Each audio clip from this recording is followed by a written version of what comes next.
What's up, everybody? Welcome back to another episode of Where the Locals Skate. I'm your host once again, OG Skate Show. This is a podcast that you know that we represent locals around the world and give them a spot to shine. And today we have another local in the house. He goes by, his name is Gilbertt Hernandez, and he goes by AKA Who is Gilbert? Well, we're going to find out today. What's up, man? How you doing? What's up, Skate Show? Yo, thank you for fucking coming on the show, man. Yo, thank you for having me. Honestly, I gotta say, it's first podcast ever, other than just being interviewed by friends asking questions, That's but cool, man. I can only say thank you for having me. Seen a couple of your videos. I hit you up, and I was like, damn. And we appreciate that, man. For sure want to get my story out, Oh, for sure, man. And the first question I ask everybody is, what city are you repping? So the city I'm repping is IE, the Inland Empire. Okay. As far as like city that I could say internally, there's not one that I reside to, Okay. I could honestly say I'm a little bit of every city that I've ever lived in. Honestly, but yeah, as that's a cool. whole, like where I've came from and the side I'm representing is the IE, Inland IE. Empire, San Bernardino, Rialto, Fontana. All my homies out there, Shout out to all the homies in Fontana, man. Hell Yes, yeah. sir. Yeah, so what city are you residing in right now? South El Monte. Okay. I could honestly say my grandparents always lived there as long as I could remember. They moved from Mexico to out here when there was land, bro. They built the house that we lived in. That's with all awesome. the problems that it has because we built it, we got to repair that every day, adding in new rooms and stuff. But That's South what you El can Monte right now is where I'm at, West Covina area, West Co. All I got to say, moved out here to live that skateboarding dream, Yes, sir, man. That's good, man. And do you remember the first time you got a skateboard or jumped on a skateboard? So to be real with you, like my mom told me I came out running, okay? Like, Okay. so I didn't have baby steps with anything, Okay. Like, so they gave me one of those, like, I know that they have actual small boards called termites, but I had one of those, like, I wouldn't even say Swami boards. They're, like, legit, like, fake plastic trucks, like, board, like, this big, Right, like, those baby boards. Yeah, And I had okay. a scooter, I had everything. Like a little penny board? Yeah, kinda? but it's not like they were new, like, these are just things that, like, people are giving to me, like, and I wouldn't say I did it to the point where, like, I got good at it. My mom just see me as an active kid, like, they just got me things and hoped that would be my outlet to things, and I'm not gonna say, like, I grew up forever skating, like, I'm a hardcore, diehard skater, but skateboarding was my outlet to get out of things, Of course. It was my way of forgetting what my life was really like and everything that I was going through. Skateboarding does do that for a lot of people, man. I can honestly say how Cooley says skateboarding saved me, like, it for sure saves a lot of people in a lot of ways, For sure. A lot of the skateboarding aspects I could for sure say that I seen in sports, they say sports build the person, and I can honestly say I've played every sport. I've done cheer, football, wrestling, baseball, basketball, and it's not like I just played it, like girls just on the team.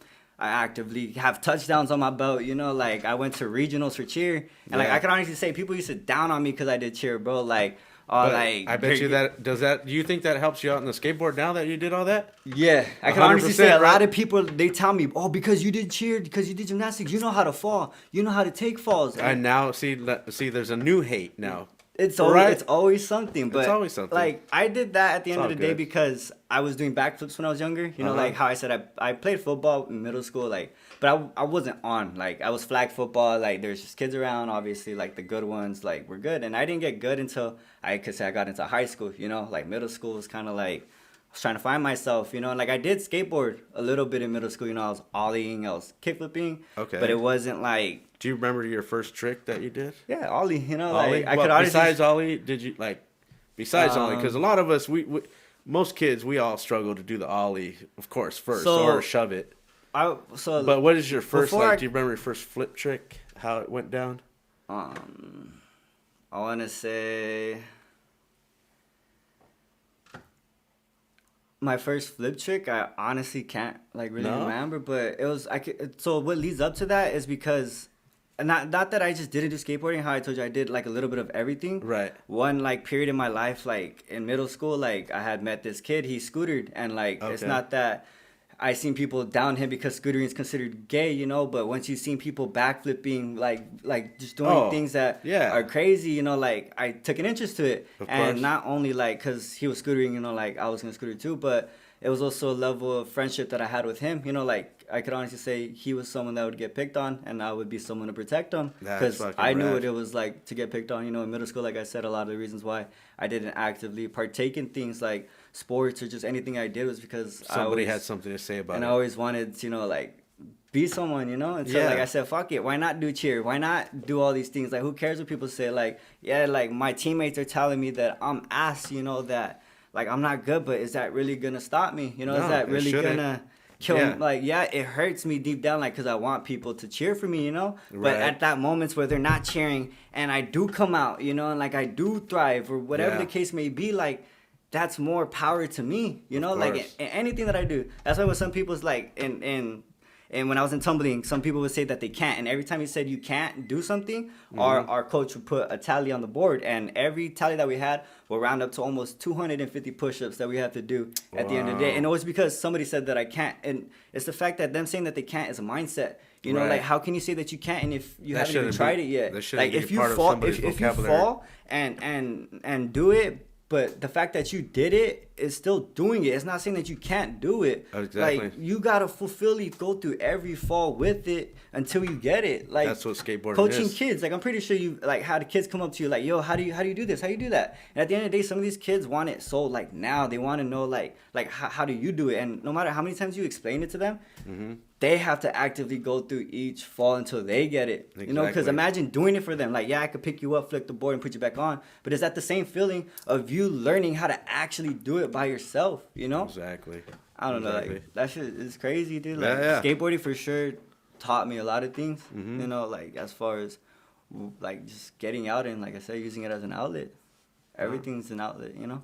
Yeah, for sure, man. And that's what I love about skateboarding, man. It teaches you, if it's whether or not, like, I see a kid, if they fall, you can tell right away if they're never going to get back on that damn thing again, you know, because you can see it in their face. And you see the kids that fall and they just get back up and get back on the board. I'm like, that kid right there he's gonna make it because he's gonna try. You get scared at something at first, but it's to get back on your feet and do it again and again and again and again. Yep. Don't be scared to fail, people, because you're never gonna get successful unless you fail a couple of times, man. And that's with life. That's with everything. Straight up. So, do you remember your first board that you got? Do you remember, like, besides, like, the so I would say I stole my first board, but, you know, the first board that I took it was from my uncle. Like, he didn't skate. Okay, it wasn't from a kid. No, okay, cool. It was from my uncle, you know. It was my mom's brother. I don't want to promote stealing on my show, man. My bad. I didn't mean it like that. You took your uncle's board because he wasn't using it. Yeah, and it was a girl board. It had a wood top. It was blue bottom and just the white girl, you know. Okay. Girl skateboards. Yeah, girl skateboards. Okay. Like, that was my first. Like, not pink. Nah. And I thought it was cool. Like, my mom was like, she didn't understand it at first, you know. She was like, you want a girl? You got a girl skateboard? Like, that? What? Yeah. And I'm like, Mom, it's just a brand, you know, like, the girl. When they first came out, I remember people, like, when I was rocking it, they would be like, why do you have a girl bathroom sign on your thing? You know, you're like, I'm like, dude, it's the coolest thing right now. They're like, okay.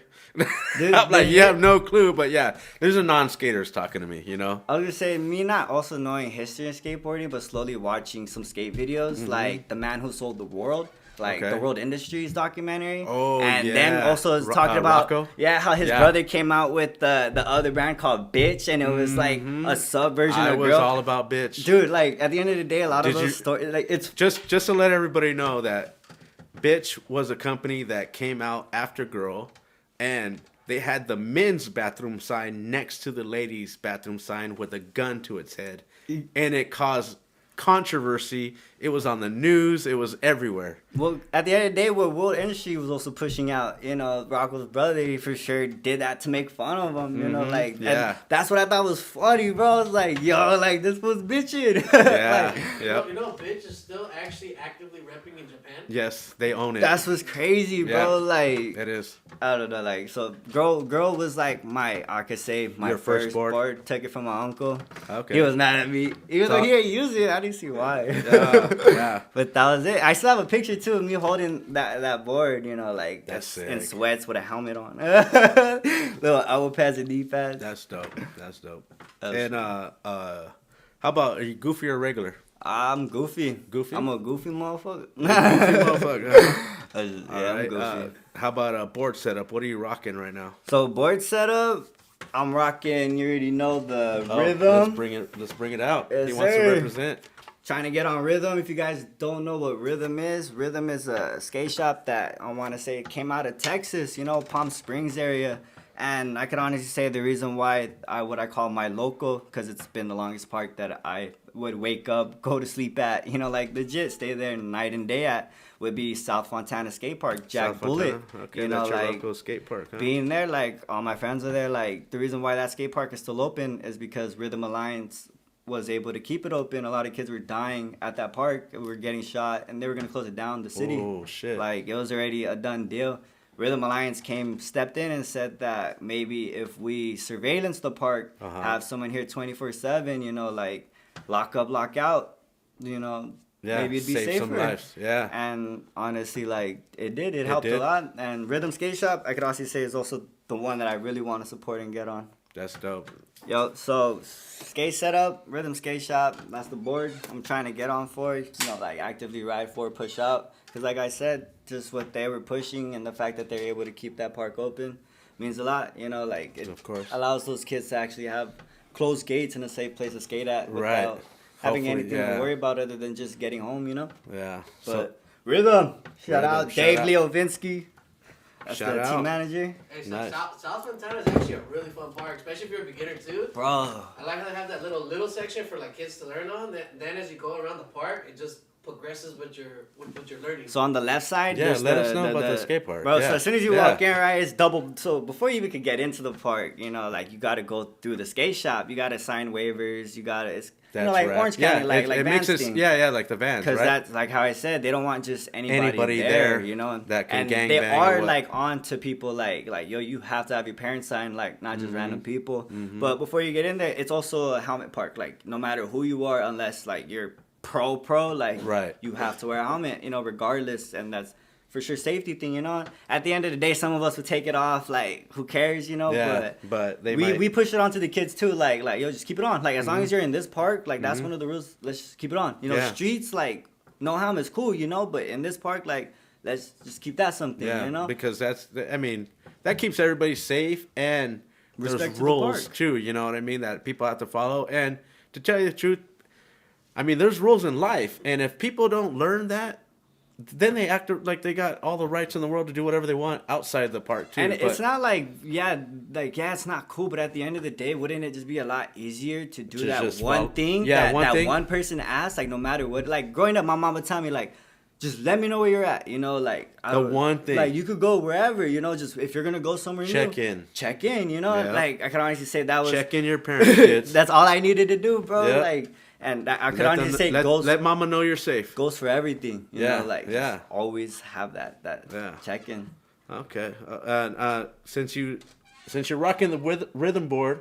Oh my bad, about the park though, real quick. Oh, park, yeah, park, no, that's park. My bad. Yeah, So, okay. What I want to know is like, is there lights? Yeah, so there is lights because Okay. it is a controlled park, so it opens Monday through Sundays. Saturdays and Sundays they open up earlier. Yes. Monday through Friday they open up later. So it's Fridays from 12 to 9, and then Saturday to Sunday from I want to say 10 to 9, like those times. And then now they also do like on Wednesdays have just bikers like at a certain time. Okay. Because So it used to be they give them a chance. just a strictly skateboard park, like no scooters, bikes, nothing were ever allowed. And like just up until recently, people signed petitions, got scooters in, and got other things in. But the park, dude, like. But they set aside a time for themselves. For them? Yeah. So it's usually like they post up the schedules and everything, and it's usually like Wednesdays from like, cause you know how I said they're open from 12 to 9. Yes. It would be from 12 to 5 for skaters, and then 5 to 9 for the bikers. So it would be That's like right. it would be block time. Gives everybody a chance to do their thing, and there's no issues between like when I was growing up, man. There was running beef into each other. There was beef. I ain't gonna lie. I can only say I remember the park being open too before it having like that restriction, like it being rhythm put there. And I can honestly say like you would see rollerbladers backflipping out the pools, like that park when I went there. Acrobatics, I was impressed. It was a fun park to be at, but it was, like I said, like it had its moments where... Yeah. Definitely, because I started going to that park before the little shack was there. Yeah. My uncle lived right there off of 6th. It was lively, bro. Yeah, like, it was the people that were there, like I want to say the community in the park. Yeah, in the park. Like, everybody. I'm talking rollerbladers to skateboarders to bikers. They like, all had each other's back? Straight up, bro. That's like, dope. You would see rollerbladers flipping out and then a biker coming right after them. And it's not like it was planned or anything. Yeah, It was just a level of how skate that was, you know? Yeah. Like, it was different. And like I said, like, but I have no beef with the bikers or the you know, the scooter guys. It gets into them messing up the park. I just love I mean no. You ever seen it though? Like actual coping getting messed up. Oh yeah, of course. And then not being able to grind. I'm from the '90s, man. Yeah. Like those bikes back in the day when they had different kind of pegs, they would really chunk up the ledges. But nowadays, I mean, to be honest though, like most bikers, they know how to like jump on a ledge smooth, or they know if they're chunking it.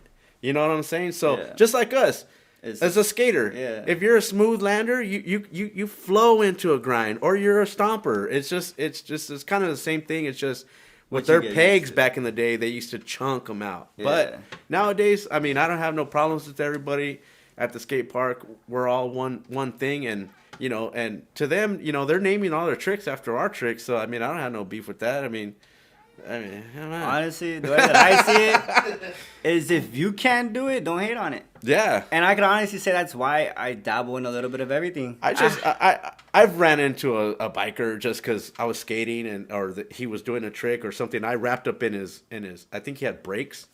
And then most bikers that I knew didn't have brakes, but this guy did. And then it got trapped, ripped his thing out. He got mad at me, yelled at me. I'm like, do something. Like, he's yelling at me from the other side of the park. I'm like, do something then. And he's like, Like, straight up, if I hit someone. But I felt. My bad. I felt like, no, my bad. No, because I felt like, oh, shit, like, I'm getting ghetto in a park where I shouldn't have to. Like, I mean, I know I look like it, but I shouldn't have to get that way. It's just.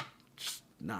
I feel that. Yeah. I was gonna say, like, I've ran into those moments, you know, like, I've hit people, and even them getting mad, I straight up, like, would tell them, like, yo, my bad, you know, because it happens, you know. Yeah, like, of course. A lot of the times, like, it's also hesitations. Like, when I see it, like, I can honestly say I don't stop. Like, I'll phase it out. Because most of the times, I'm, like, trying to, like, if I ran as a kid, I'm usually, like, trying to get all the force, or get that kid where he doesn't get hurt or something.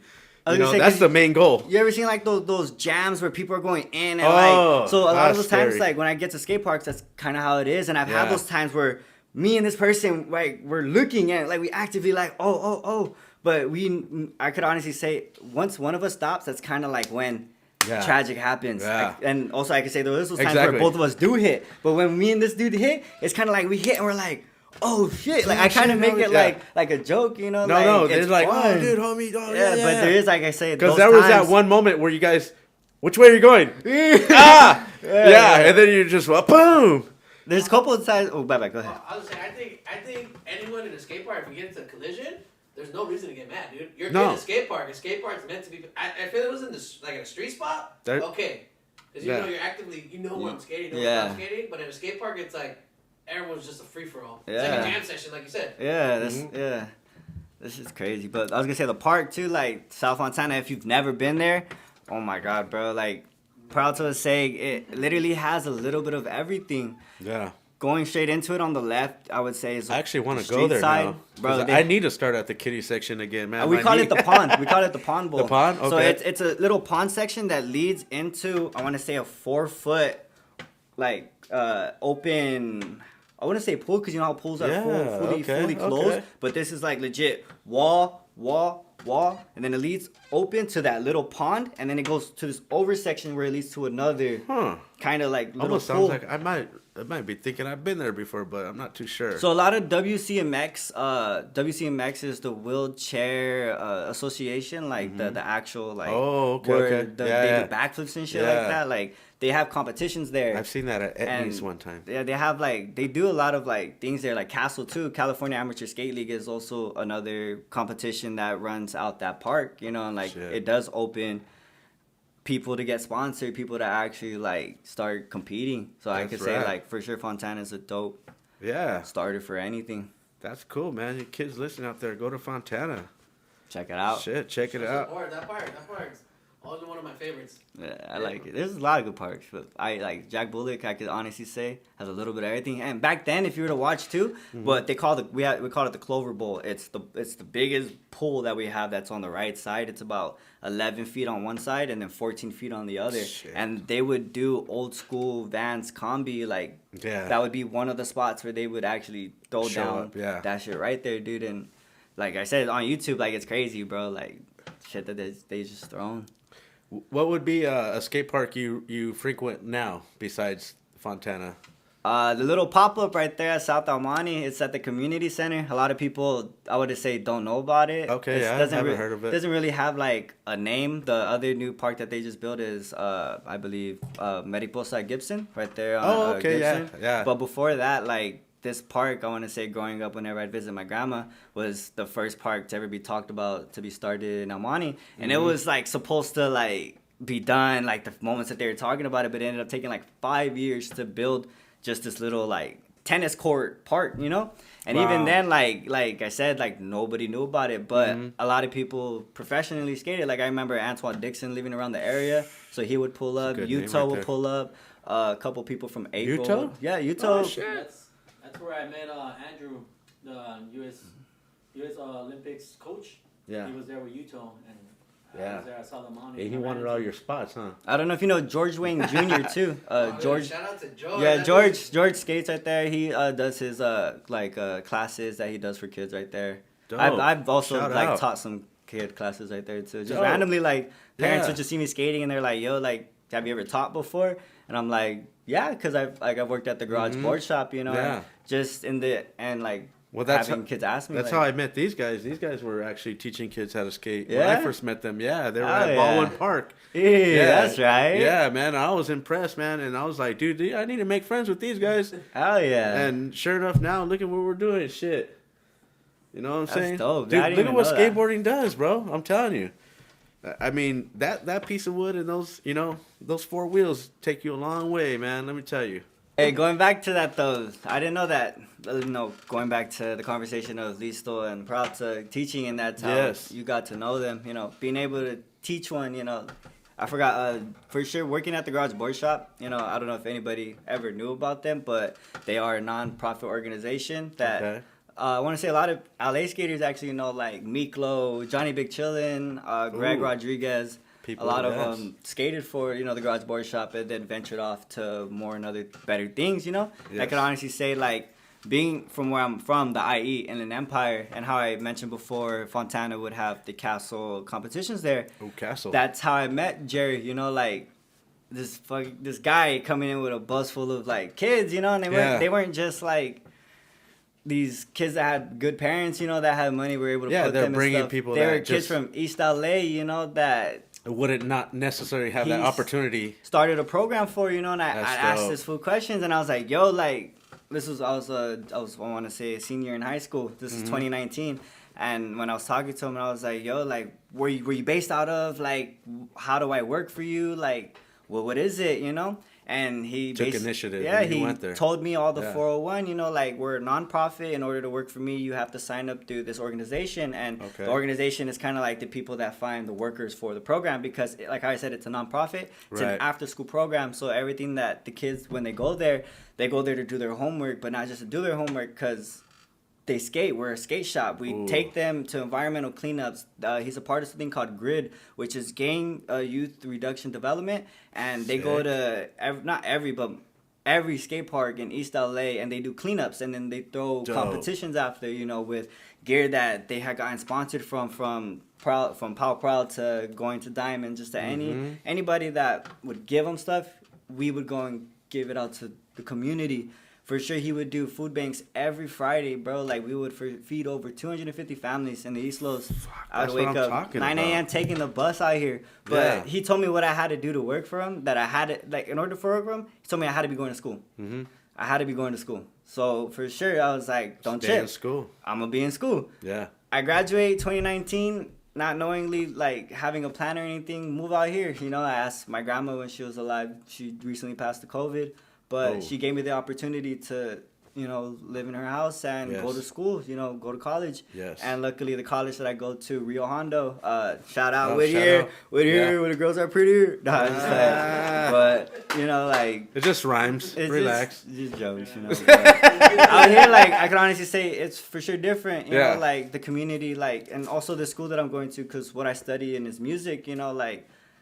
Going to this community college, this is one of the first community colleges that actually offers an associate science degree in music and integrated technology. So as far as music, it's kind of like a broad subject, but so is nursing, like you're not getting one degree in nursing. You could get a degree as an RN, as a vocational nurse, as a home working nurse. There's different levels to it. So as far as music, there's not just one musical avenue. Like, and that's how it was for a while. Like, you would just have a degree in music, like there was just certificates for people that were recording engineers and stuff like that. Exactly. And my professor, his name's George Ruler, he's a doctor now, and he's actually the one that's creating all these programs that will solidify you in that degree, like that's that dope. Actual degree that they didn't have before. Exactly. It's basically kind of solidifying what you're doing. Straight up. So you know what I mean? Learning that community college had that, it was already a win. I applied to college. I went to Jerry, told him like, yo, like I'm already enrolled. Like, what's up? Like,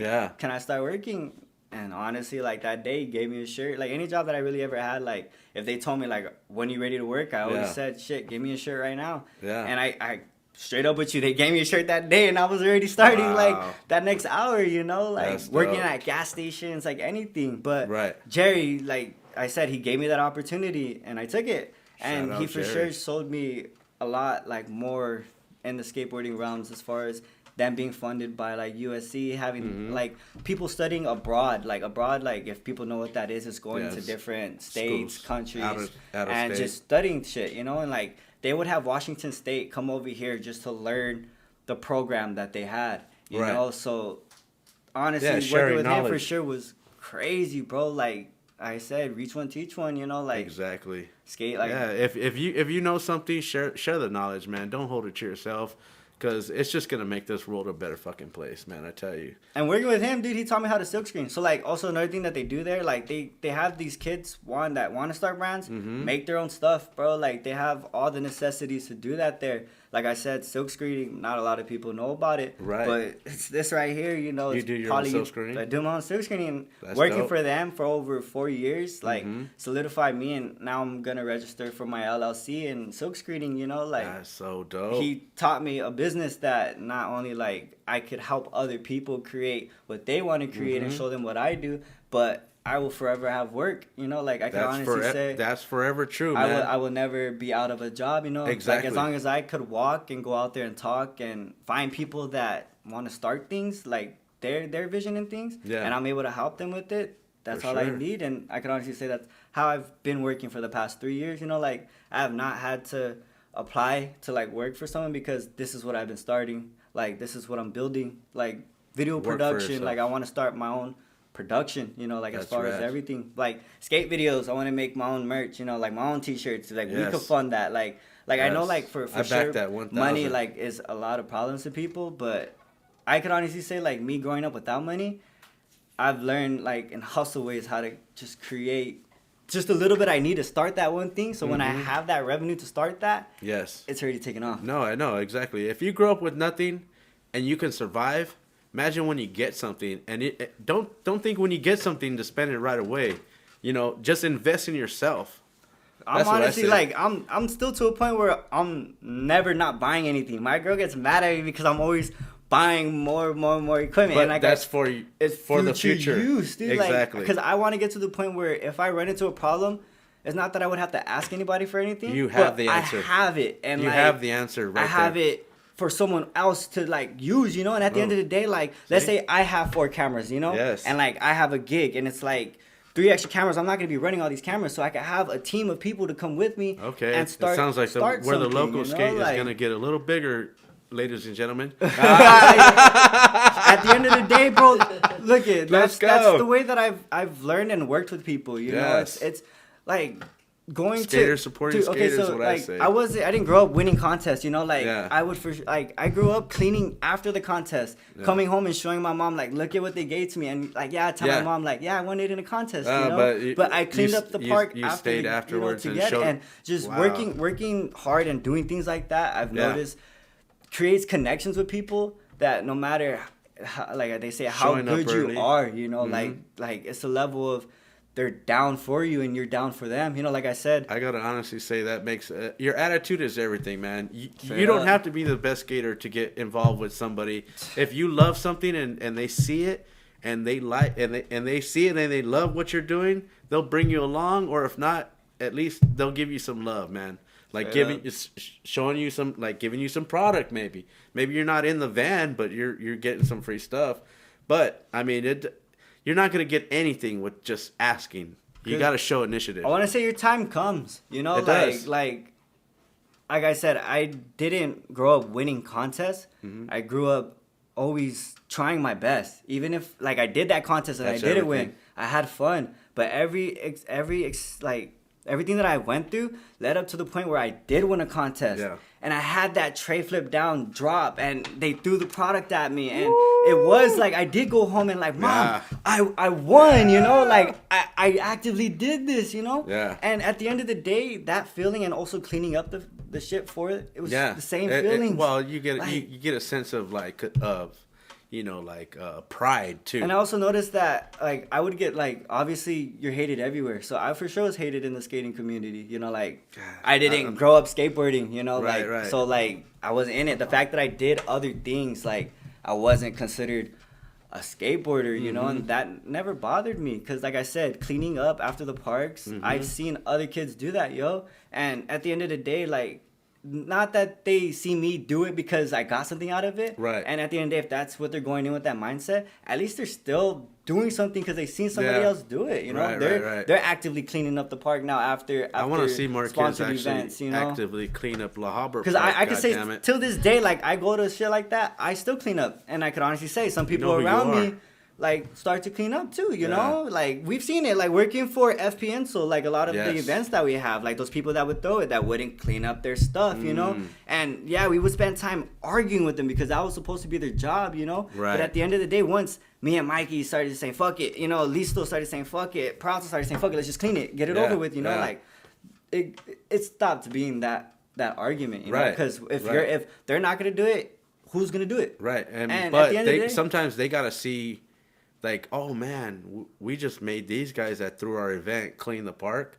Maybe some and if kids they don't see anything about it, how they say karma will come to them. Yeah, you know, like that is a good. I would say a good deed. Well, you know, regardless if you think I wouldn't be surprised if a park got shut down just because they don't clean up after themselves. And they do. We actually just had that issue with Westco. They keep locking the gate because graffiti, trash. I think the one thing is that some skaters they don't have a sense of pride in their city. That's their home park. That's their home away from home.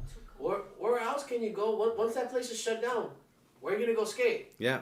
And then you're gonna bitch that you have nowhere to go. Why? And then half those people that are skating there aren't not I want to say doing anything, but actively like letting others skate there too. It's kind of like, yo, this is a local park, locals only, you know, like that vibe. And the only people that are kind of allowed are people that actually one up. There could be that intimidation. Because I could say like even my home park, like Fontana, like now that I moved out, right? And every time I go back, I'm considered an outsider. You know, like even though I grew up there, I made my name there. Every time I go back there, I have to tray flip drop. Because if I don't tray flip drop, I don't like. Then you're like, oh, who's this guy? Yeah, you know. So like I've noticed every park that I like, even new parks that I've gone to, like there's always those eyes. And if like I said, it's either you one up and get them impressed, or it's just hate all around.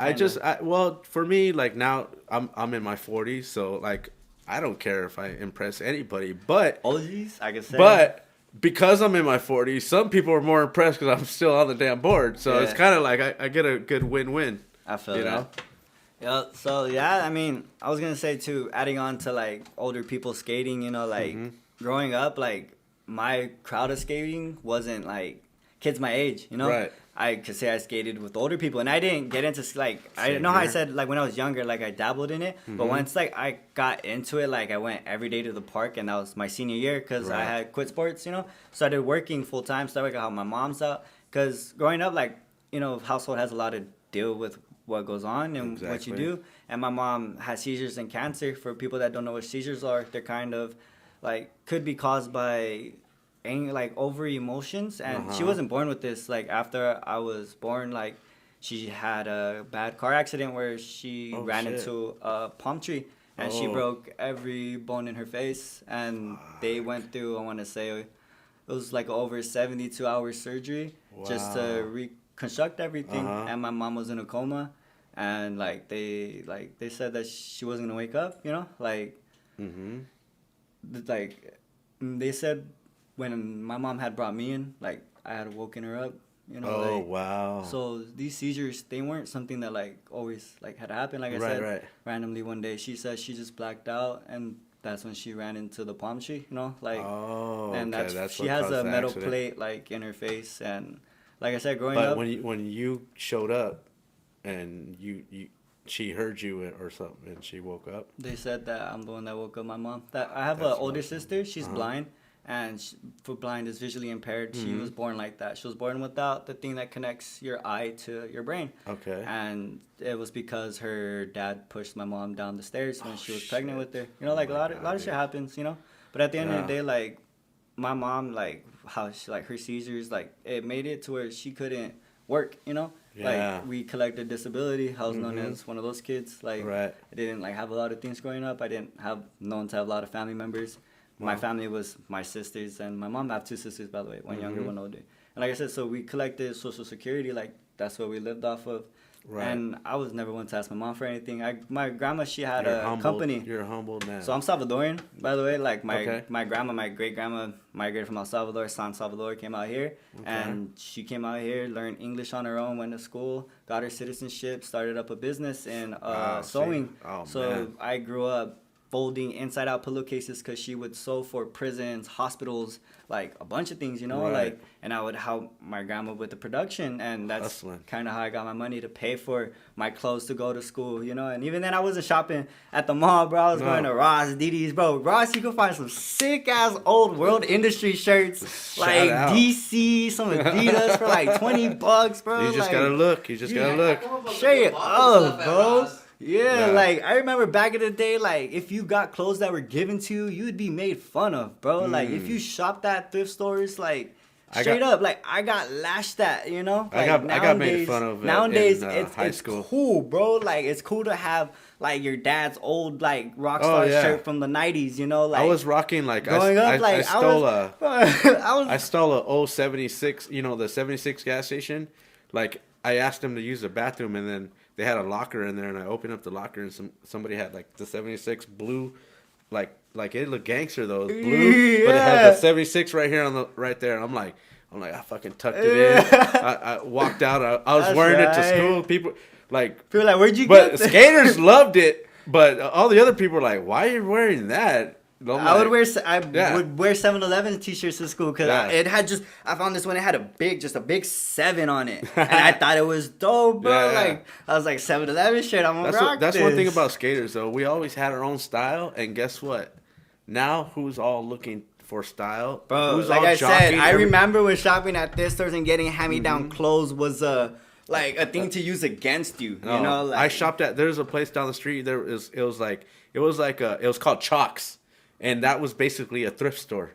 And we used to go there, buy size 50 pants, we'll cut them high waters. Like, yes, me, high waters. And still, you wouldn't see the ankles, bro. Trust me. I got high socks on. And that's me now. Like, my grandma would tell me, because you said 40, bro. Yeah. All my pants range from 32s to 48s. Yeah. Just baggy. Zip tie, whatever. I had shoelaces, whatever. Yeah.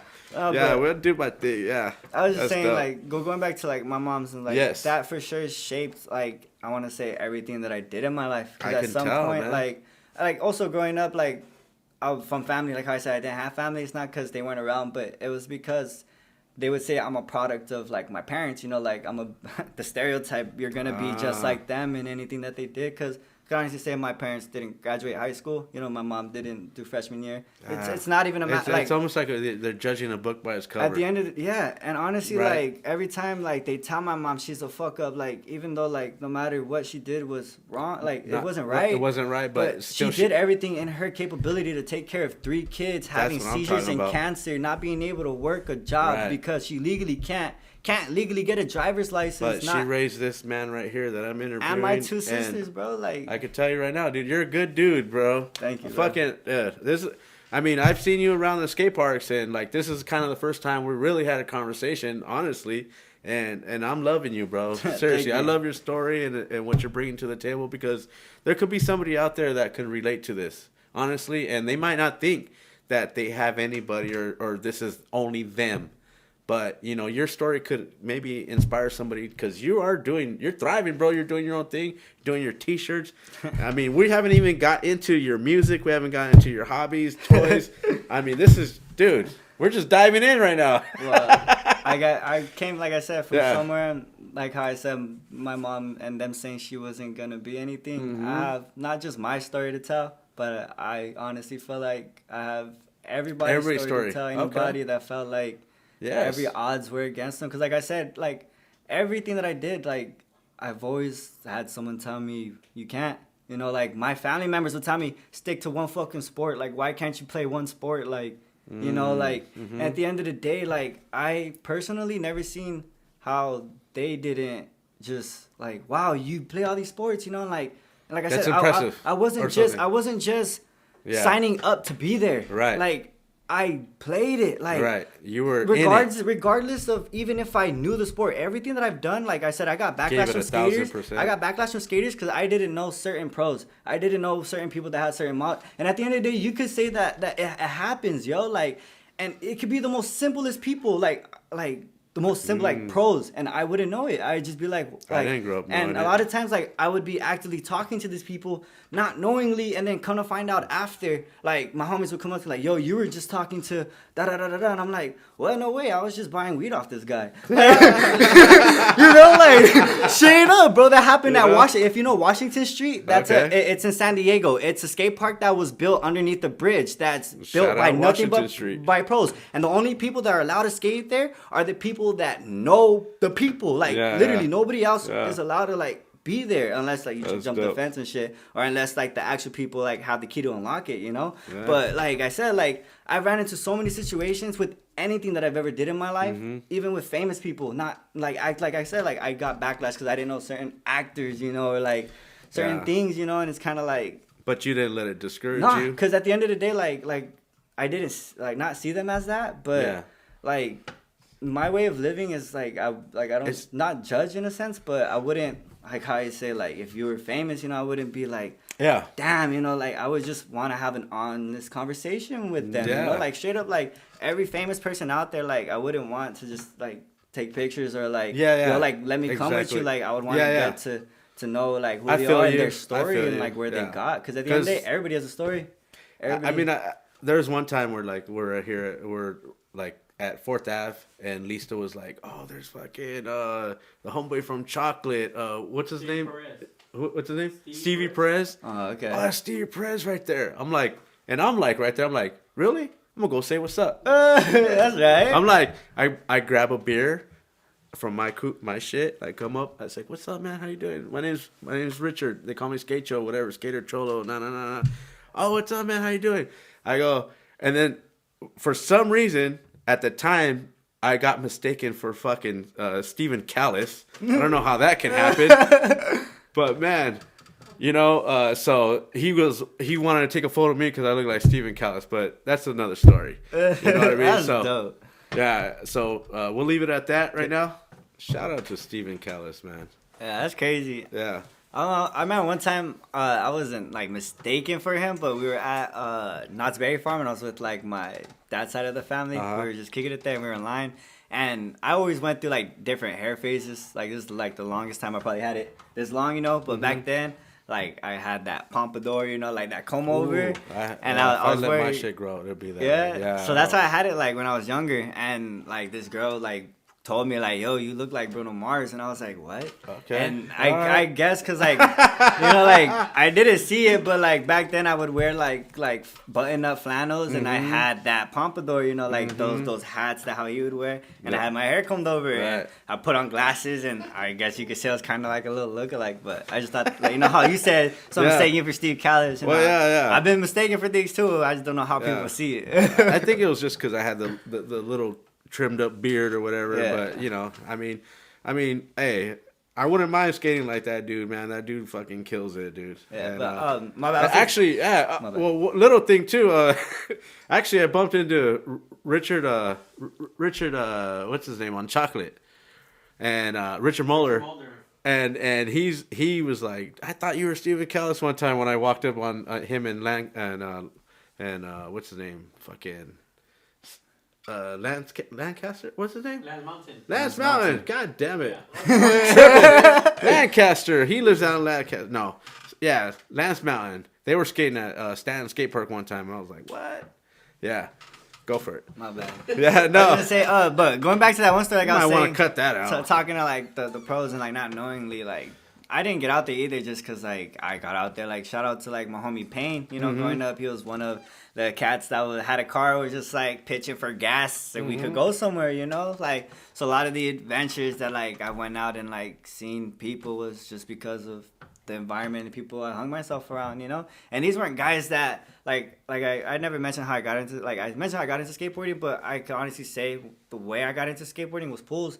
You know, like skating with older people. Like I got into that pool mindset, you know, like these guys were 40 years old, like older than me, just throwing like laybacks, you know, doing crawl slides. I never knew what the fuck a crawl slide was. I still don't know. What is it? A crawl slide is like when you hang over your trucks and lay back almost, bro. Okay. That's a layback crawl slide, but it's just a weird grind, you know, and it's a certain way that you do it, like on the pool, you know, like flowy. It's like one of those grinds you gotta do with style. And at the end of the day, some people see it as like, what the hell are you doing, you know? But to them, they're like, fuck it, you know. That's when I got that mindset of skateboarding, you know, like fuck it, just do it, like because these are, and at the end of the day, these weren't guys that were just like that's all that they did. These were fools that like went back to office jobs, you know, like they got made fun of because they were still that old skating, but their level of what they did since they were younger stayed the same, you know, like I'm talking about that level of to be stoked to still be at least ripping in a pool at whatever age you are, past the time that you think you're supposed to be skating. That's everything. Oh yeah, and I can honestly say learning pools too definitely helped me in street, you know, like they're most definitely two different things, but as far as like balance, like it takes a lot more balance to cruise on a pool. You skate pools? Hell yeah. I'll frontside air, frontside flip, like any pool, blunt to fakie, blunt way, like I'm not like saying that I'm like we're gonna have good, you know, but this is the thing though, you don't have nothing on your Instagram right now. I took it all down. Yeah, so I was trying to look you up and I'm like, let me see what this boy's all about, and I don't get nothing. I got a story, you know what I mean? Maybe I have one video on there. It's my reel. If you've seen it, it's me like doing literally a flip over a rail because like I was trying to hippie jump it. And like the board just got caught and I legit went flying like forward, and I got over like 1 million views, and luckily like that also slams. I did a commercial with Joey, you know, Brzezinski, like I just showed him the video. I was like, look, like I knew that it blew up, so obviously like I had something to offer him, you know, in his sense of, since he does have a line of hip pads, he does have a line of falling gear, you know, and I was like, yo, look, like this video's already reached over 1 million views before I had shown him. And I was like, you down to just shoot a little commercial for FP, you know? And we did. We ended up shooting it wasn't a full-on commercial, you know, but it was just like a little clip, you know? And it was me showing the hip pads after, like, me falling, you know? And, like, at the end of the day, after that, like, I wasn't expecting anything out of it, but him posting that, a lot of people are, like, in the community out here where we go skating, like, competitions, a lot of them were like, hey, you're that guy. Like that did that video, you know, like, because in the video, like, you hear Satoshi, that's I would say my team manager. It still is my manager, like for skateboarding. Like he is like my like mentor for everything. If I have a question like in skateboarding realms, he's for sure. Shout out Satoshi, you know, like that's my guy. Like like I was saying, his voice in the background was just like, dude, you okay? You know, like and like every little thing that just happened in my eyes, like I was like all wide open, did that just happen? It was like everybody would just look at me and just go like, ooh, you know, like just do something that I did in that video, and like it kind of like it's memorable. Yeah, you know, and I was like, dope. Like at the end of the day, I'm not looking to like really do anything but be me, you know, like that video. I just seen it as an opportunity to get me out there, you know, because at the end of the day, brands like. It's a level of what you could do for them, and a level you could promote things. Like how they say you don't have to be the best skater to have your own line of shit, you know. And at the end of the day, like sometimes sometimes you gotta show what you can bring to the table. You either be very cool, or just bring to the table what you love to do, and then you get recognized. And like I said, like it's also to the level like I don't like take, you know, like I try to, if anything, compliment for everything that somebody's done for me. So like Satoshi, like. How I say he's put me on to things, like every time that he picked me up to go to skate, it wasn't in my mindset like I have to get a clip for him, but the simple fact that he went out of his way to do things for me, it made me want to push something, you know, and it did make me as a person, because at the end of the day, like how you said, there's no videos of me up right now, but I could honestly say like, because I want to promote it a lot better, like like a lot of the videos that I have, like it's not that they're not good, you know, it's not that they're not banging, it's just it's a level of the way that I'm presenting myself, you know, and like I for sure wanted to take a step back and going to school, and like I said, what I study in, I learned the business side like to music, you know, and like the whole idea of having a subversion of name, you know, like some stars, like their names aren't their actual names, you know, like of course. Obviously Gilbertt Hernandez doesn't really sound too appealing, like to when I say it, but like if it was something simpler, shorter, you know, catchier, like it's like having something to create at the end of the day. Create, so you know John Cena, right? Like John WWE, Cena. Right? He wasn't known for being a wrestler, you know, like he was in it and like he was actually going down, bro. He wasn't known for rapping, and like John Cena, he actually got known one day because during like he was going into a match, and it was probably like one of his last matches. He started a rap battle with one of the random ass guys like in the crowd, you know, because they did have footage of him growing up like just rapping randomly. That's crazy. So he rap battled one of the guys before his thing, match. And that was John Cena. That's what made him. That's because he was a rapping WWE. Crazy. Because John Cena's always been the wrestler that he is, but what got him known for him was that hitch. So there's always a hitch that leans on to something that makes them known for that. You know. Right. And it's not saying like I don't want to be known for Gilbertt Hernandez for sure, you know, but because that's who I am. But I'm saying as far as marketing, you know, like I did say like music literally changes like people's names for marketing purposes, you know. So like I don't know, like take a step back. That kind of throws me. Well, I might have gotten into this a little later, but I mean, fuck, dude, I had it one time. I was getting a little blazed out. And I'm like, what if people started naming their children after their handles, like on their birth certificate, where you don't even have like a real name anymore? like I'm born Sk8, and because like listen, like we had a few guests on previous before you, Sticks Champion, Afar 25.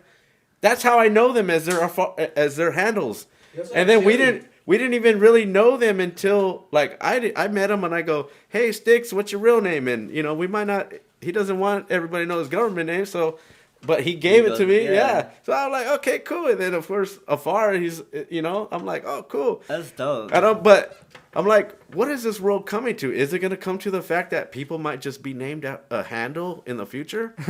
I don't know. Stay tuned. You know, but yeah.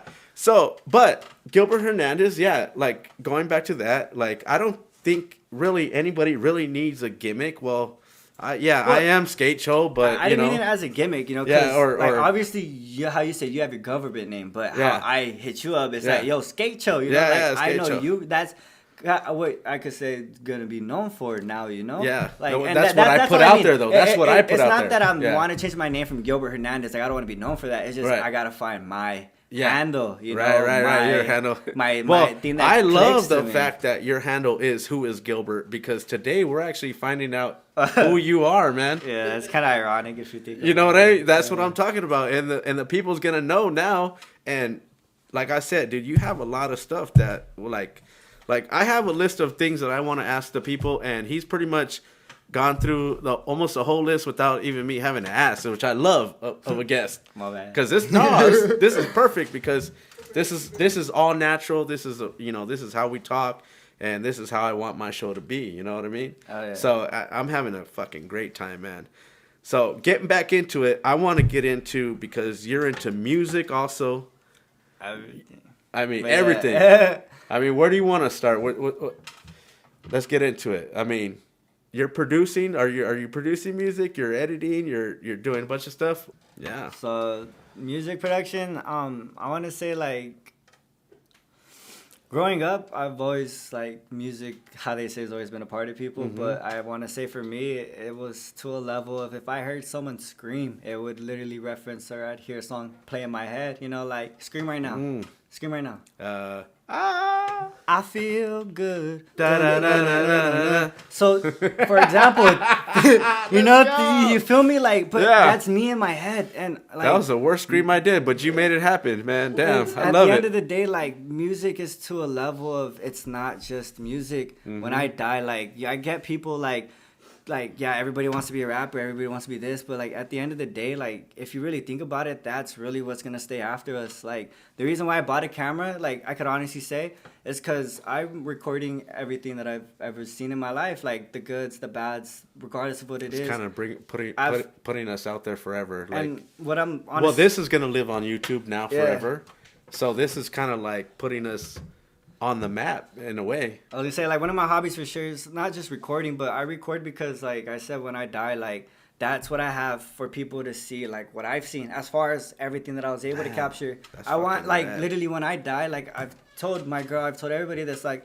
everything I've recorded, I want it to be put into a documentary at the end of the day. Like, because what I record is not just simple things. Like I record moments in life of everything that I see, and the way that, like, it's gonna be my what they call a memento mori. It's gonna be my last project that I do, you know. Yeah. And the way that it's gonna close out, it's gonna be literally me and my cast, like with the live broadcast of a camera going through. This guy's planned his future, people. You know, it's because, like I said, my camera, like when I record, it's not because I just want to record. Yeah. I'm recording everything that I've ever seen in my life, and that's video, like representation to just solidify everything. And when my kids watch it, you know, like it's not me just telling stories to them; they could actively see, you know. And like I said, when I'm gone, like 30, 100 years from now, someone's gonna find those videos, and it's kind of like, yo, like, who was this guy? Like we find music today, artists today, like Picasso, like they say, like this fool was starving while he was making his paintings. He wasn't making millions off of it. No, of course They're making millions off of it now. Is that the dude that cut his ear off?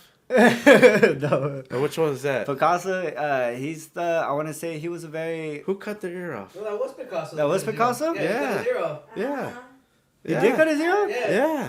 I didn't know he was starving. My bad. He did it already when he was famous. Was he that hungry? He did it when he was famous? Yeah, he was already famous, and then like he just wanted to like cement. Mad, right? Because at the end of it, I think it was over a woman, but anyways. But I was gonna go back to music. I don't know. I'm just saying that. So I don't know my facts, people. You're fine. But I think he did cut his ear off. No, but he did. I was gonna say, like, to the level of like why I record and make music, it's not so that way like I could have millions of people listening to it now, because I could honestly say I don't care how many. Like when I play a song for someone, I always listen to what they're gonna say, and it's always the same things. Like they base it off, I guess, the way I sound. Like I get that for sure. But when I write music, I could honestly say I want you to listen to the lyrics. You know, like I'm a very like lyricist person, and it's not like I come up with shit on the spot. Like I'll write like sentences from that I have from back in 2018 that I'll like slowly put into something, you know, and gradually make something, you know. But I was gonna say also the reason why I recorded myself was so that way I could have, you know, like how you say, showing to show people, like, this is what I already do. Like, if you want to, like, this is, like, my, like, you know, like, if I want to get jobs for videography, I already send them a mix, like, a video that I've done before, like a promo video. Like a reel. So that way they can see it already, you know? Right. So I'd send them, like, a mix that I did, and that slowly got me to getting my friends into it. It got me getting more people into it. It got me recording more, you know? And, like, I can honestly say my level of recording, I love to record anybody. Like the homie Defacing Property, he came to me because he travels a lot and he wanted to record some affirmations. And if anybody doesn't know what affirmations are, it's kind of just sayings, just telling yourself and lifting yourself and giving yourself that boost, that I guess motivation. You needing to hear it. And it was him telling himself, like, I am good, I am awesome. And I was able to create that for him. And at the end of the day, it's not just for him. He could post that. And it doesn't matter if anybody else listens to it, because once somebody finds it and they connect to it, that's what they connect to. That's and that's what matters. They're reaching to. That's the reason why I record. Like, hearing my next door's neighbors singing, mom singing, like, singing loud, like she has a microphone. I'm telling you, she's singing, she sings like she's singing for a concert. Right. And you can tell she loves it. I got an idea in my head one day, like, why don't I come up with to them and be like, yo, I could record her, burn some CDs, give you guys not an expensive price, because I know where to get everything. I know how to burn CDs. I know how, like, to legitimize my cost to do that for them. And at the end of the day, create something that they can have forever. Because like music, because one hit wonders. One day their mom's not gonna be there. And, exactly, and that's what they have to show. But also, like, what I want to show too is, like, music, like, artists. It's not to a level of them just being good. It's what people feel with it. Like, I don't want to just record, like, known people. I want to record that next door's neighbor's mom that takes more pride in that CD that I made for her than selling out over 100. Yeah, of course. Know, like, no, because this is more helpful to your soul. This goes for me. Like, this is why we do this show. To be honest, local skaters. Like, I'm not looking for, you know, the up and coming dude. Really. I want to get to know everybody's story that's a local around the area. You know what I mean? Like, give them a spotlight, because everybody matters. Oh yeah. Yeah. It's not just you know, like, I can't maybe we will have some pros on the show, but that's awesome. But that's not what this show's gonna be based on. No, it's not really what it's based on. It's based on local skaters. So now if the pro wants to come on and tell us about his local area and how he grew up as a local, that's different. You know what I mean? Because you gave, honestly, an outlet to provide the inside. Yes. Because, like you said, you went on my page, and even then, my page wouldn't tell you. No. Like, what took me to get here, you know? No, like, but I saw, like, what I liked about, you hit me up for one thing, which I was awesome about, because you are the first actually to reach out and want to be on the show. I'm gonna let. I see Mikey on it, so I was like, bro, I gotta be on it now. Shout out Mikey. So hopefully, don't be scared, people. DM us, man. Let us know if you want to be on the show. Bro. If you have somebody you know that wants to be on the show, don't be scared. Hit us up. Yeah, so we're here to give the locals a voice. Everybody's got a voice. It doesn't matter where you come from. Doesn't matter. But you got something to share. We're practically not even talking about skating right now. But this man is a skater, and he's got things going on that we want to share. So that's what it's all about, man. And yeah, dude, this is what it's all about, to be honest. You know, connections, getting stories out, like how you said, people don't. Because I can honestly say, where I'm from, a lot of people still didn't know me. They didn't know the struggles that I went through. They kind of seen a kid that was crazy doing backflips, you know, playing every sport. Like I said, no one would have ever thought things that I've been through. And like I said, with my mom, like, it goes more into just her. Yeah, it's deep. You can't say, like, it's deep. I've been through hell and back, bro. But everybody's been through some shit, you know? I want my story to show, like, everybody, anybody, like, you, no matter, like, you got it. Dude, like, I see that you see the light ahead of you, and you already kind of have your future kind of planned out, it seems like. And try and take it day by day. Of course, there's always going to be bumps everywhere. Yeah. Everybody's going to hit a bump here and there. You know what I'm saying? But you have a clear focus and you have a positive energy, and that's what I love that you bring, and you're bringing it to the show. It shines. Everything's coming through. I love it, man. All right, thank you. Yeah, man. And like I said, you reached out to the show, and I'm just like, hell yeah, man. This is what it's all about, dude. Skateboarding is just I want to get one more thing. The homie, like, going back to Inland Empire, yes. my homie that I used to scooter with, okay, his dad was actually another, I could say, big influence into the skating culture that I didn't know about. Because, like I said, I didn't know pros and shit like that, but I knew stories from what people have told me, you know, right. like from their dads. Like, I can only say my homie's dad, like, he got into scootering, so his dad was kind of like not bummed, but when I would come and talk to him about skateboarding, it opened a light, you know, like, and it was, all of us were interacting now, you know, because his son also, I could say, like, he, like, for sure that's his dad, you know, but I can honestly say, like, I, like, me, like, taking light into it, you know, like, it made him think, like, yeah, that, like, I don't know if it did or not, but I hope it made, like, that connection stronger, you know? Like, we would wake up, his dad would take us to go to swap meets, and he taught me about Schwinn bikes. Schwinn? Like, old school Schwinns. Like the lowrider ones? Yeah, like, his dad collects and rebuilds old Schwinns, and we would go to swap meets early in the morning, looking through emblems, and they, like, both of them, him and his son, would know what Hot Wheels were real or not, and they taught me that side in it, you know, that level of, like, there's also this part of buying and reselling. Like, he was ahead into that. But going back to his dad, like, he would have pictures across his wall, boards across his wall of literally any brand you could think of. And one of the ones that I remember asking him about was Little Villain. And Little Villain skateboards, I honestly don't know too much about it, but from what I asked about him, was a sponsored rider named Ronnie Yerman. Used to ride for them, and he has 2 sons. But Ronnie Yerman also has something called the Yerman Bowl, and it was just this big-ass bowl in their backyard. And I remember just his dad telling me stories of how he did all the coping to the top part of that bowl, and how they would just have Tony Hawk. Wooden bowl? Yeah, it was above the ground, and it was just this big, like, wooden massive bowl, bro. One side was just steep as hell, had, I want to say, the concrete lipping, and the other half was just coping, like metal coping. Oh, okay. So it had like a pull and a metal coping. And his dad was the one that did all the welding to the coping and shit like that. Dope. And he would tell me about how Steve Caballero would skate it, Tony Hawk would skate it, like a bunch of people would. And I actually seen it before they fully demolished it, but it was already like in ruins, you know. But like his dad and then I guess him being my best friend, like they showed me a light that I didn't know about. And when I would talk about that to some people, the only ones that really knew about it were the older ones, you know, like older heads. Yeah. Skateboarding is crazy. Skateboarding is crazy, man.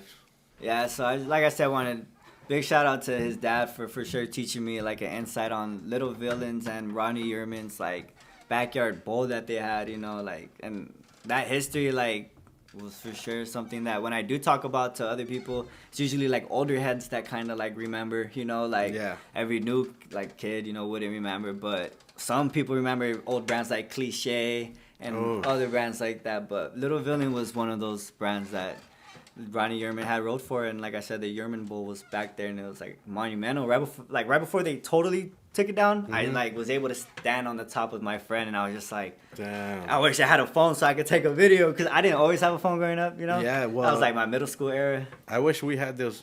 I wish I had camera phones back in the day. We would have got some good stuff. But yeah, they didn't come out till way later. Yeah, man. Shout out though to Doug Miller, Ian Miller. Shout out, man. Let's get on to the. Do you have a favorite skate shoe you rock?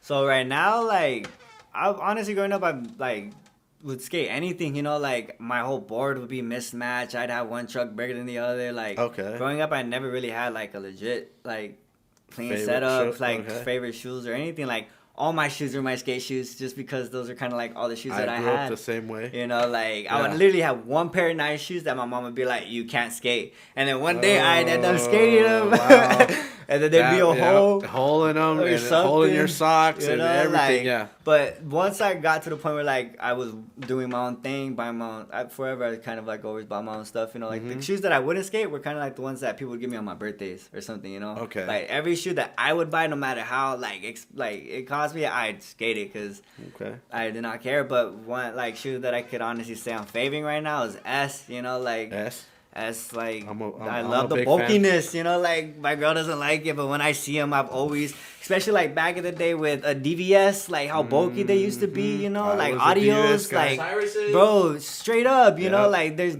to be a D3s. bunch of like big shoes, you know, like so I'm for with sure big old bricks on your like foot. that whole Audio, style of big shoes. I bought like, some Jeremy Ray audios, so those things are fucking like bricks, but they look good. Oh yeah.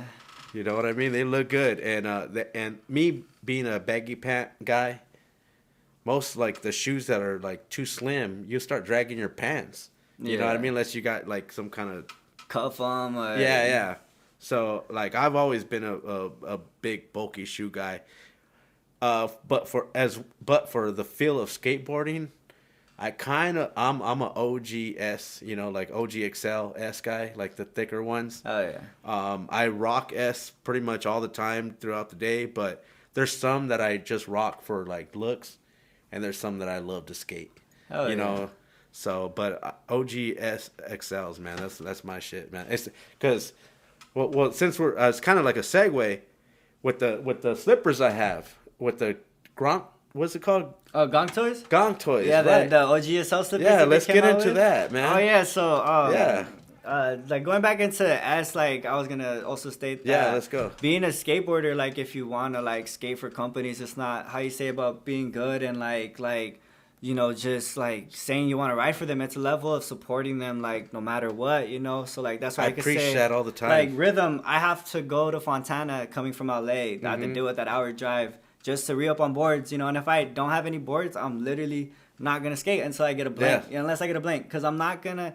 It's to a level of, like, a supportness, you know? Like, it's who you're supporting. How are you going to say you want to be on Rhythm or, like, be on a certain skate brand if you're riding and using other people's stuff, you know? Right. Like, Oh, you can't... I want to be on S, but rocking DCs, you know? Yeah, like, you're rocking a different shoe and a clip. I like S right now. Look at we wear the S, bro. Like, you know, like, I can honestly say how you brought up the whole Gonk Toys thing. I would have never... Hold on. I got my S shoe. That's right. Bringing up the Gonk... I can't put it back on. Bringing up Gonk Toys.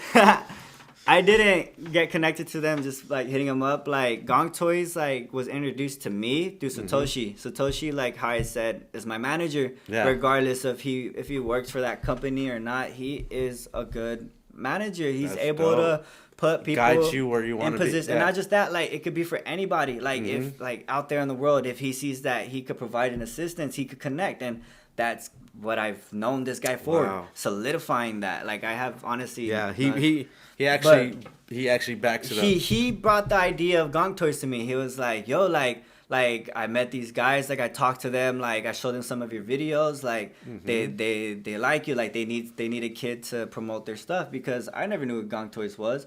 But like when he told me about it, I'm not gonna say I was iffy at first, because I was, you know, like who isn't, you know, like at the end of the day, but I looked into it, you know, and it turned out to be something more than I would have ever got myself into, you know, like, because I did tell him no at first, you know, and like I was iffy, like, nah, like I'm gonna stick with Mob, you know, like I like how Mob feels, you know, but it wasn't about that, you know, it was also a level of how he seen that if I would be to put in that position, what it could do for me, for yourself, and what it could do for him, regardless of like what it was, you know. Right. So as far as Gonk Toys, like I said, like when he introduced the idea to me, they were able to give me grip tape, you know, like shout out Gonk Toys, like they're actually the first ones I could say to give me like a straight up package, you know, like. Can you see that on the screen? You got that?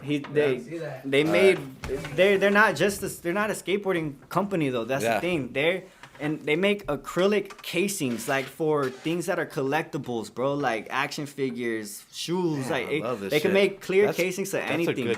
That's some good drip. It's not just, like, some regular quality. Like, they're, I could say, a manufacturing company. So that's why they manufacture grip tape. They manufacture, where is it at? T-tools, bro. Like, online of T-tools, you know? Like, these tools manufacture everything that they can. And going back to S and the level of how you're gonna support someone, like Rhythm, like I'm not like how you say sponsored by them, but they for sure hooked me up, you know, and I'm working to get sponsored. Backing the shit out of them. And at the end of the day, like yes, it takes a level of video parts, it takes a level of that, but also it takes a level of commitment. Of course. At the end of the day, because like I said, like, they could have put me on, right? They could have been flowing me with boards. But at the end of the day, it's also not about that. It's about building the level of relationship. Because what if I, like, got onto that and then, like, just left them, you know? Yeah, like, at the end of the day, that's what a lot of people do. Like, a lot of people leave things. And obviously, it's for bigger and better things. But at the end of the day, like, we all had that idea together, you know? I love never forgetting where I come from. Straight to be up. honest, you know what I mean? Whoever gives you your first opportunity or whatnot, like, you always got to show love to that. Hell yeah. So, never forget. going back to IE, my bad. I know we're going back and forth. No. But We'll shout out around. to It's Rise all good. Above Skate Shop. If you guys never heard about that, but We they used to haven't, be but a local skate shop in the swamp meet. Okay. Rialto never really had skate Right, out there. okay, so so- out there, as far as skate shops, you don't have borders. You don't have Like there's active. pharmacies. Like there's Active was out there, but was it? it's more Genesis. If you ever heard of Genesis Board Shop, like I said, it was kind of like local, like indoor swap meet people that would buy like boards, like real boards, and just resell it. You know, like.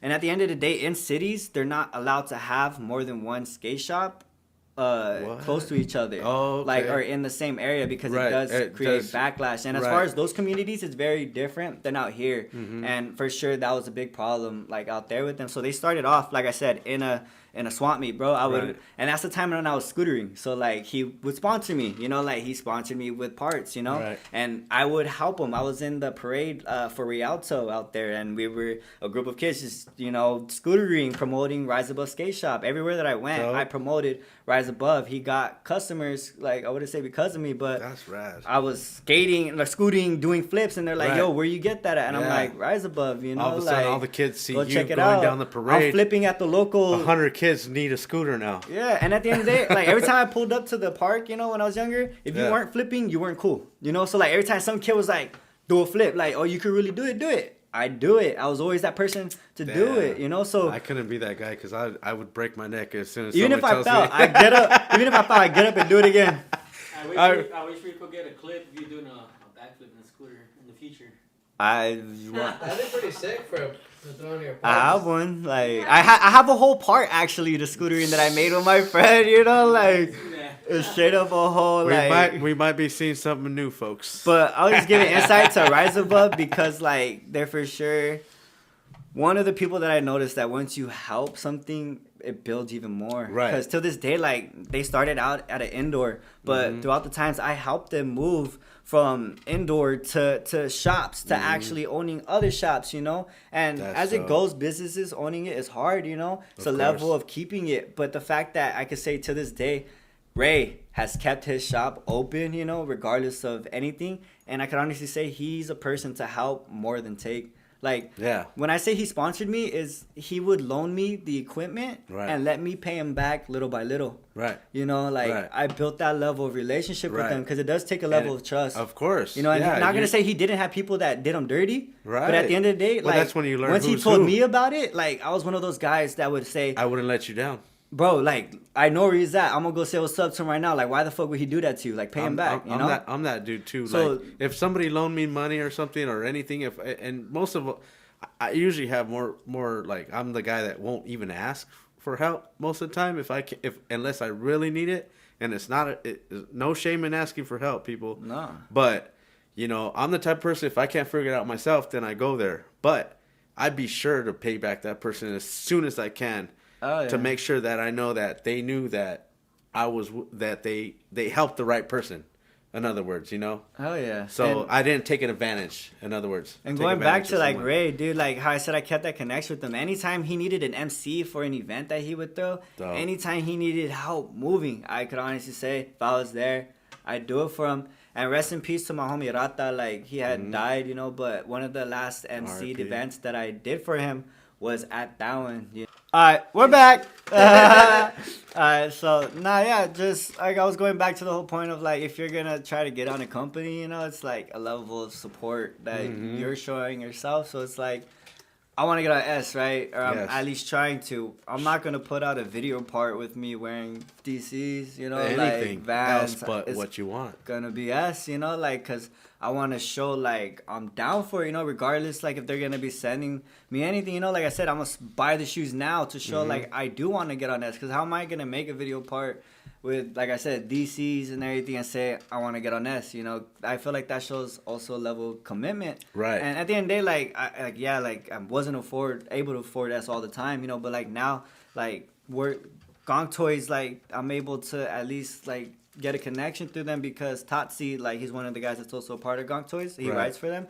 I believe he's the art director, art illustrator for S, you know, and he has a connection to it. And they did a collaboration, like how you had mentioned, the SL slippers. Yeah. And I got some right here on the side. And one of the last packages that they had given me was with those SL slippers. You know, I was actually one of the first ones to do and land a trick in them. Yeah. I landed a tray flip, you know, and like I say, like, and the coolest part I can say about it is like they hard posted it, you know, like S, you know, like I could honestly say like that's one step in, you know, like exactly. It's not that it's not just a post or anything, but for me, I can honestly say like they seen me now, you know, like they hard like regardless if they don't see it as anything, I like at least see it as a step. That's a step in your life. Going into it. Exactly. So like Gonk Toys, dude, like like hopefully I said, Don Brown's listening, hopefully, and he said, shout out Don Brown. Shout out Don Brown. Yeah, what he's doing with Soul Tech and everything, the whole crew over there, man. But shout out, like I said, Tony from Gonk Toys, everybody out there that supports it, you know, like I said, like a lot of people, like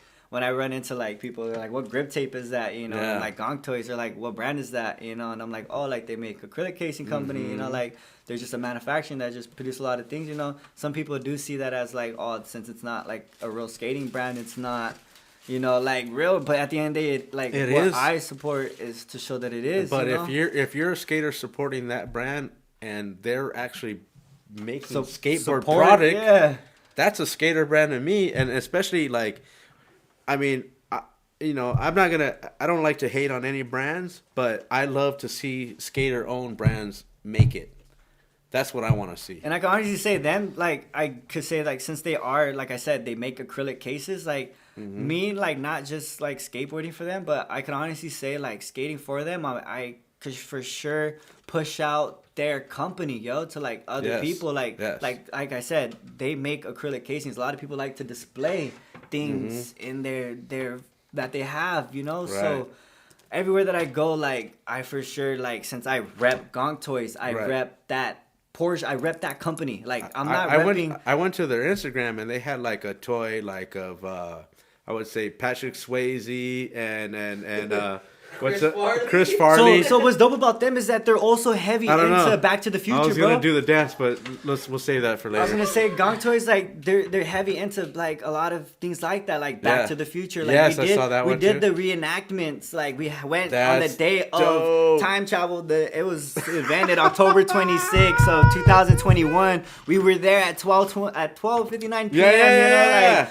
Bro, I seen all the DeLoreans. They manufactured the fluctuators, the quantum. Oh yeah. The flux capacitor. So they literally like manufacture all that, and they're heavily known for it. So like as far as in the skating realms, they not be it, but like in other realms, they're big, yo. Yeah. And like I said, the fact that they're able to support me and providing me with tools to use, with bearings, with grip tapes. So not just like I said, I don't just use it for me. I pass them out, yo. Like I'm not greedy, you know. Like if I see like my homies need it, like yo, I hit them up. Let's go skate. Oh, I don't have grip. I don't have this. I have something now to. I got you. Let's go. You know, like at the end of the day. So like I said, me going around promoting not just their skateboarding, but in everything that they do. But that's what it's all about. That's what it's all about. Is like pushing it forward. You know, passing it forward, whatever you want to say. You know, like you got extra stuff, or you love what you're repping. You're gonna be proud and want to pass it on to the next person, man. Oh yeah. And I mean, like our show. Like for one thing, I hope people love it and they want to pass it on and tell their friends to join in and maybe even want to be part of the show. You know. Like Tony was texting me, bro. Like yo, like if you get a clip in this, I could probably get it reposted. You know. Yeah. Like, at the end of the day, it's always like, yeah, sure, you know, but I did it, and not knowingly, like I said, it's one step foot into the door, you know? Like, the next thing is actually creating that video part and sending it, because it's not that I don't know, because at the end of the day, once you made that video part, it's always who to get it to, right? Right. Now that I ride for Gonk Toys, and I know that they have a connection with S, all I have to do is my video part, give it to Tony. Right. Tony give it to them and let them do what they need to do. Yeah. And I'm not asking for like to be put on, you know, like I'll work from the bottom up, yo. Like, and that's just what I show. Like I said, I'll buy the shoes before even being on it. Like, and that's all I'll rock until that day. And if it doesn't come at the end of the day, like I said, bro, like the fact that Gonk Toys is heavily in with them, I can't say that I'll never not support them, even if they don't support me, because regardless, they support the people that do support me. You know, like, and that's really all that matters. Like it does. I mean, hey, support what you love, man. It comes down to it. And like you said, you got the plug already in there, so they recognize what you're doing is real. And that clip that you did with the tray flip in the big fucking sandals are sick. Or I don't want to call them sandals, but slippers. They're slippers. OGSL slippers. Wow, man, I own a pair too. They're right here on the side of me, bro. Like they're right there. So I'm on my wall. I ain't never use it. Hey, yeah. Here we go. Look at it. I got the homie right here. Yes, sir. Yeah. So this man is a part of the crew that makes these. They not only do that too, but they also manufacture like actual fingerboards, like wooden, like you know, things. And they not just do that, but also manufacture their own shoe line. Like I'm telling you, bro, show 'em. They're not just wanting to do one thing, bro. Like you put these on your fingers. Look at little fucking shoe. Look at that Fingerboard with these hoes. Oh damn, we got some fingerboards right here. I don't know if you want to get down. Oh, I'm not down with it, bro. I promote it. I tell, hey, these are for your kids, your aunts, your grandmas, the kids, you know. Whoever like, can't skate. Get it. But, bro, you want to swag out your fingers, you know? Like, You want to swag out your they got shirts, they got pants, they got... Look at this is the Tom Penny hoodie. So if you ever seen like the old video from S, you know, like shout out to Tom They Penny. have the fucking jacket, bro, you know, like put these on your fingers like this. Oh. I hide this one. Let's go with the black pants. Shit, Holmes. They got cargos, the pouches, working everything. Damn, I could put my weed in there. Yes, sir. This was my. I didn't have a Halloween costume, and I looked over and I was like, "Yo, the kit matches sick. That's insane, bro." Like, yo, come on, bro. I thought this was so like. Not even if I'm not good at it, I'm down to just walk around like Holy this, shit. bro. Like, hold on. Look at this board. That board matches the kit right there. Straight up. Thank you.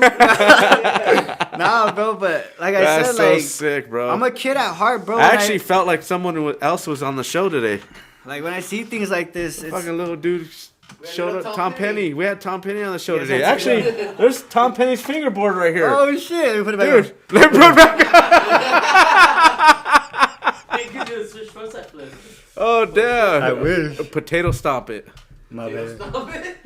Yeah, he lands everything like he's stomping potatoes. Easy. Yeah, this is a like Tom this. Penny board. Yeah. Tom Penny. Tom Penny, I'm on flip. Hello. Nah, but yeah, bro, like Gonk Toys, I can honestly say, for sure, Dude, I'm having a good time, dude. I felt like I was fucking 13 again right now. Well, like, check it out, actually, too, like- I should say 6 because I didn't play it with toys at 13. Look at big old G on the t-shirts. Yes. And like I said, bro, like Oh yeah, this go shit's- check out that website. They don't have just one pair; they got like 7. They got several toys you could shop for. Everybody, Like I said, for your nephews, kids, bro, like get them started. not just tech deck out there, man. fingerboards, like this. Like I said, wood, bro. They got bearings in the wheels. Yes. The made out of metal, like Metal. yeah. The Do you trucks, remember? the trucks. Does people remember Is it metal? metal? Well, I don't know. They used to make cars out of that back in the day. This is like I wouldn't say it's plastic, but No, I'm like sure. aluminum. Yeah, aluminum. I'm kidding. This metal is just a joke. This is wood though, right? We're heavy metal. Huh? That's wood though, right? It is wood. All right, see. That's actual wood right there. That's what I'm Yeah, saying. It's wood. that one's the actual. I wanted this one, and I it was sold out before I can get it. Really? Yeah, I ain't even. yeah. They went on sale, and I was like, "Fuck, dude, I didn't get to it." And they had these little shoes, also S ones, right? They had little ones on. I have the black ones. Actually, they sent me when I got the SL the little slippers. case and I everything? got the case, the everything. That's actually in like my room. Like that's like I That's said, dope. one of the things that's set up. You know, like Gonk That's Toys, dope. bro. Like Gonk Toys. Go visit them.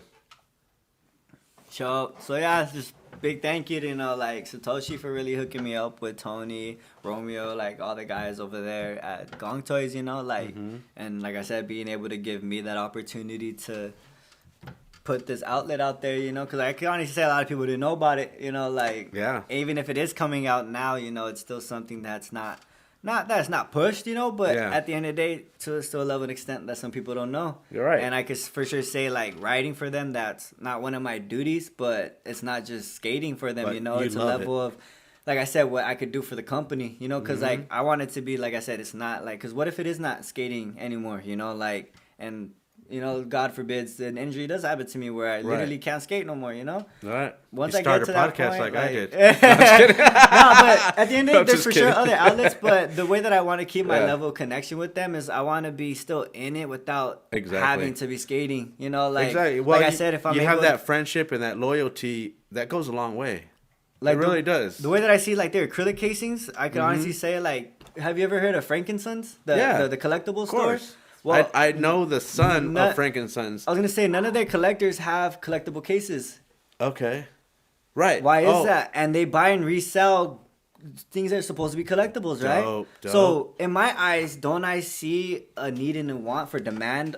And if they not might need it, but at the end of the day, it could solidify what they're selling because they have a casing for it. If I had a casing for Tony Hawk board right here, I mean, it wouldn't have gotten a couple scratches on it. And even then, like, let's say not, God forbid, you would want to resell it, but if that case were to ever come, having a case, don't you think it would upvalue it? And especially if that case wasn't a shitty case and it was an actually good acrylic casing where no dust would get inside. Or water or any kind of damage. Like, yeah, the elements. That's all I can say is, like, I for sure seen, like, one way that I could help, like, and it's not them going down there, like I said, I'm going down there. Is a casing more like a frame box? So that's the thing, they have different sizings for everything, so you can put in your own kind measurements, of like, and they would give you the if you want it like a centerpiece, you can put it in a glass custom casing, they got you. Fuck, that's dope. And doing that with skateboards, they'll be talking to you. It's not like franchises is doing it, or like you're talking to someone that actually will get to them.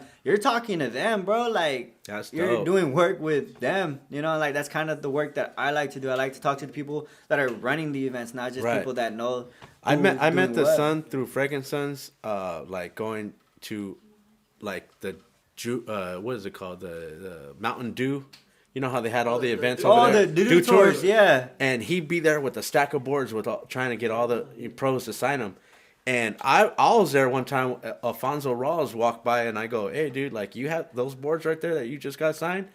That's the artist right there." He goes, "Are you fucking serious?" Boom, beeline to that guy. He already put the boards back in his car. He got Alfonso to go back to his car with them and sign them. Yes, I don't know how he did it, but I mean, because you see him, like, that guy rocks his Lokes. He's a bald dude. At the end of the day, having it's like, imagine having an NBA ball of all the signatures of the guy that made the ball or something or whatever. Like, it's signature on that. Bro, that's fucking insane. Dude, that guy's collection is amazing, bro. I've seen it. That guy, and actually, he follows me on Instagram, and the only way we know each other is because we both kind of vibed off each other because we're both trying to get the signatures on boards. And it's like you put him onto something that he didn't know. And honestly, like I said, the fact that he got those signatures from the illustrator and the people that write it, bro, priceless. Like, to some people would pay double, kind of, because when you could do what he did and kind of like But that's a whole buy resell demand of business. But I love the fact that, like, we had that connection from that because, like, I didn't know he was Frankenson's son.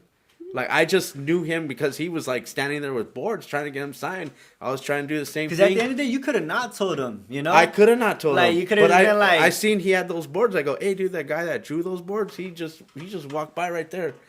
He chased him down, and next thing you know, that guy, dude, comes back to me. He goes, "Yeah, I got him to sign all 3 of them." I'll go, "What?" That's crazy, bro. Normally, I have those boards hanging up this time, but I put up these new ones here today, the Enjoy boards, so the guest boards. But yeah.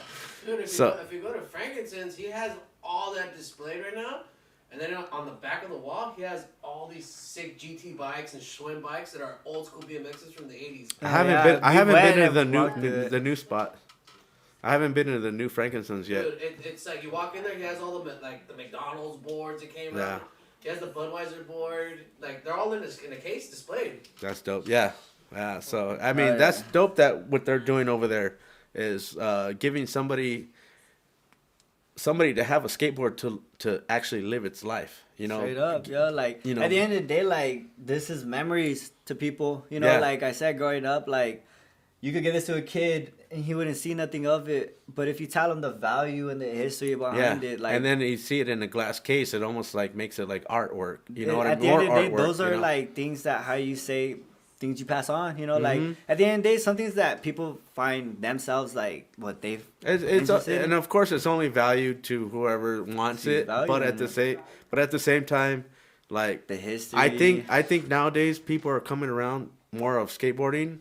From where I come from, the generation, that this is more art. If you come to the studio, you'll see that there's boards in the house. You know what I mean? So I use them as artwork, and I love it. And I'm a collector. And like how I mentioned earlier about Little Villain, yo, like the Rodney Yerman bull, like that, like skateboard company, you would only know about it if you actually seen the board or someone knew about it, you know, like, and the only way to have that board is to actually put it away and keep it up, you know, never use. And tell the history about it. Straight up, you know? And actually, I was able to have Rodney Yerman tell me that history of it. That's like, dope. I went into his garage and he has because I guess he used to like race NASCARs and stuff like that. Or he used to build like fast like NASCARs, and he had a fully built out car right there. You just see 40, 50 random decks just all lying around. You go straight back to the only walkway that he had to the backyard, and then just big ass ramp, bro. And it was just that life of that skater, you know, like that dream that everybody wanted, you know, like I put a little mini ramp right here, man. That's just crazy, yo. Like, that's just, I want to go unfortunately, you know, like it's like, you know, right now. Well, it is February 2nd. Wink, wink. And so, you know, like I don't know if it's raining today, but today is raining. So we're not able to fucking skate the thing. That's cool. But yeah. Next episode. You know what I'm saying? No, but yeah, like I said, just Tony, you know, Romeo, all those guys, Satoshi, you know, everybody that actively like put me like in somewhere, you know, that believed in me. You know, like I always say, these guys believed in me regardless of what everybody else said, you know, like even no matter, like Satoshi would tell me, like, doesn't matter like how good of a skater you are, you know, it's a level of principle, like you would do as a person, you know? Exactly. And listen up, people. Like just that taught me a lot, you know. You know who did that real well too, and I just watched the nightclub, was Rob Deerdick. Rob Deerdick? Yeah, he even said he's all I hardly ever filmed any skate parts and like did anything big, but just because my personality, I had the $1 million shoe deal because I was out there having a good time. And Rob Deerdick is, I mean, cool, you know. Yeah, he's cool, but I mean, having a good time shows, and you know that's what we're doing here. We're having a good time. I would have loved to get like my video on ridiculousness or something. Like I said, the video of me falling over that rail, yo, was something that you wouldn't. I always wanted just to find the building and go there and maybe just try to get in there. Like that was my goal. Short story. My cousin, not my cousin, but so it's my cousin's husband. He does trucking and stuff like that. Like he has his own line of trucks, and he actually would deliver to the Fantasy Factory. What? And he met Big Black and Rob, and he actually gave me a sweater that Rob Deerdick had gave to him. And it's an OG, OG DC green sweater with the DC logo in the middle, and it has the original like DC like zipper emblem. And like it's one of those sweaters I only wear like, you know, like special occasion. Special occasion. For sure, dude. I'd be rocking that on the show even though if I don't even wear DC, but that would be on the show if I had it. Like I said, that's pretty. But it's all about S in here for me. Hello. Yeah, that's right, Don If Brown. you're listening, S, hello. Yes, sir. No, that was a little story, you know. Yeah, no, dude. Yeah, it's a collectible for me at the end of the day, you know? I don't hate on any other skate brands. Like I said, trust me. The way that I see that, it's a collectible to me. Like that's like I said, not just I'm all about a piece of clothing. Man. It's a piece of clothing that has history to me, you know. You haven't even seen. I mean, I don't have a big board collection, but I have a bunch of boards in my room, dude. Hell yeah. And my goal back in the day was to try to find because I started collecting all these skateboards, and then it got to a point where like, well, what do I do next? Find the skater to sign it. So that was my goal. Oh yeah. And then I got a Yeah Right board one time, and then my goal was to try to find everybody that was in the movie Yeah Right, and man, I got a lot so far, but not enough. Not everybody. Little Julian, if you know Julian Aguilardi, put me on to like a lot of like, cause I got onto Grind King because of Julian. Shout out Julian. Shout out little Julian and Satoshi, you know. But little Julian, like his kid at heart, like being the age that he is, seeing him like actively knowing each pro, you know, like that's so dope. And me being around him, I was able to like, yo, like who is that, you know, like, and he's not looking at me like you don't know who he is. He's like, oh, this is this. He's from this part. That's why I love my boys. He's a kid. They don't judge me. We're like, you don't know who he is. We're a kid at heart, you know, and I'm not asking because like I don't like I'm asking because like I honestly like it's a little information that I didn't know, and at the end of the day, like.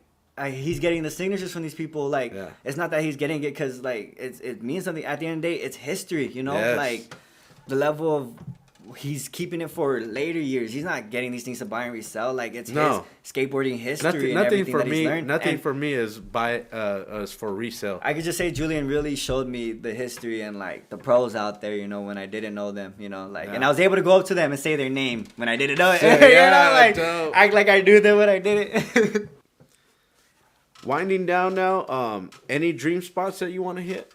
I can honestly say one like spot that I'm working myself up to is Baxter Street, Nuke Hill. Okay. That's for sure like one, because like how you know skateboarding is not just tricks, you know, like bombing hills is another like aspect. Just skating in pools is another aspect, but bombing hills and seeing that like hill in person, like the first time I had went, if you've been there.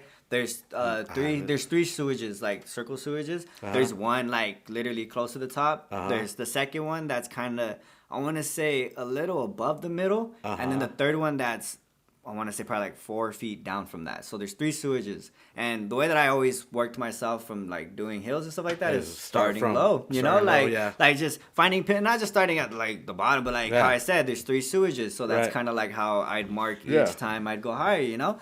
And like, if you ever been to El Sereno, that's like a double set hill, and like it's my gearing up version of before I'm gonna do the Nuke Hill. But every time I go to El Sereno, I bomb the hill. Do you from bomb the hill first, top to bottom, and I've no shredding down. No, that's the thing. I don't power slide. Just start from straight bottom to top like a bullet. Push. Like I'll push like 8 times. Like I could legit push as many times as I want and still bomb it. Like I don't ever stop for speed until I'm at the bottom, you know. But I was just saying, like, starting off with that. Some people just start rolling and then, you know, but they power slide. Some people just go for it. So every time I walk up, I never look back, and then as soon as I get to the top where the dead end sign is, I slap the shit out of it. And as soon as I turn around, have your little ritual. Yeah, so because at the end of the day, once you think about something and start to have those second thoughts, those intuitions are always in. You're fucked. And once you do something one time, your body will always remember how to do it. So going back to that hill, the first time that I've ever bombed it, every time after that, I've never had to just work my way up. Yeah, I made myself start at the top, and like I said, I would walk up without looking back, slap the shit out that sign. Yeah, because knowingly I've done it before, I should do it again, right? So why do I have to look back? Why do I have to get ready for it?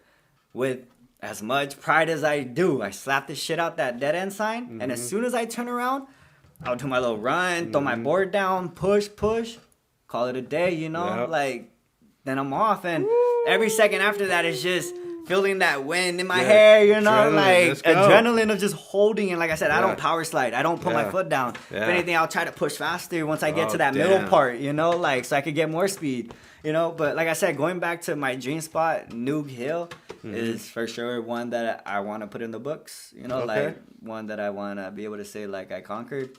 Oh, for sure. Did. And honestly, the more I that's talk about it, that's just like a dream, like bomb hill. Yeah, dream bomb. Like, and also, like I said, like when I do make like how that part, that is gonna be like how it was for Nuke, his war. You know, like it's gonna be one of those things that I could be put in that spot where I was known for hitting it too, because it is still a selective few that have like done it. You know, right. And even then that are known for it. So at the end of the day, like I would like to be one of those few that bombed Nuke Hill.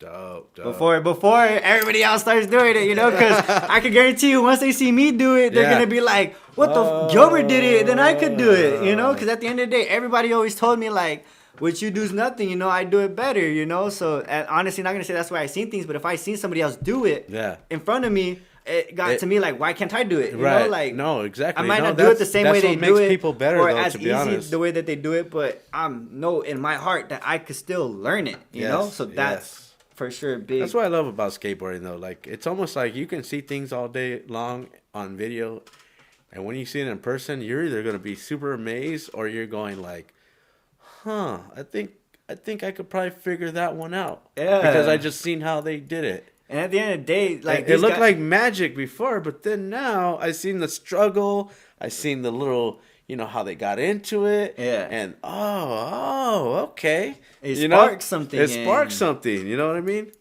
Hell yeah, that sparks all you need for anything.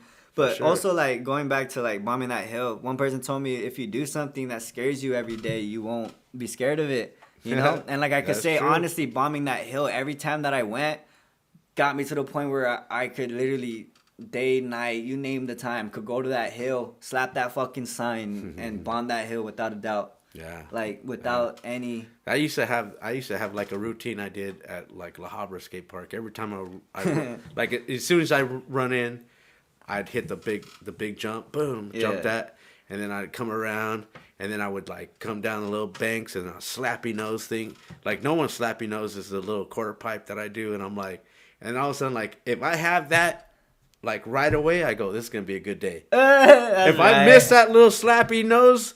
Sometimes, and I'm like, oh shit, I'm off. I'm like, I don't know what's gonna happen today. Like, there's knows. I always know, like, you know. Like, I don't know until I know. Like, I get like that because there's like, so when I land tricks, like, I can honestly say it's unexpected. Like, a lot of the times it's not gonna say it's always first try, but there's just some times where like I'll feel it and like I'll land it. And then there's other times where like I'd be probably 15 tries in, you're not thinking that I would ever get it. You're probably tired of fucking recording, you know, thinking I'm never gonna land it. Out of nowhere, the next try, it's a land, you know, and it's like I skate off of emotion. It's not to like I notice when I force something. It's that's what I learned to kind of. Now that I'm older, I if I'm not filming, I move on. Do something I can do. And start landing a couple of tricks where I get my confidence back, and then go back to it. I don't break myself off all day, especially if they're not recording. Yeah, that's ridiculous. You know what I mean? Like, come on now. You know, but if I'm with it, because literally you can really fuck your mental up, and then everybody else is having a bad time because you're not landing your trick. Yeah. So I feel that. Word out there for people: if you're having a bad time and you're not recording a trick, and even if you are. Take a little break. Have your filmer go get a sandwich or something and go smoke or whatever you gotta do. Have a drink, if you know, and then fucking do a couple of tricks you know you can do, and then come back and let it. Yeah. Everybody be happy. Well, this is where we come to the show where we start winding it down, and I start asking a question, a little crazy question. Well, I hadn't planned on anything. But today is Groundhog Day, being February 2nd. Do you know about the groundhog? No. You never heard of the groundhog? I know what a groundhog is. Like. Okay, well, supposedly this motherfucker comes out, and if he looks at his shadow, we get like six more weeks of winter.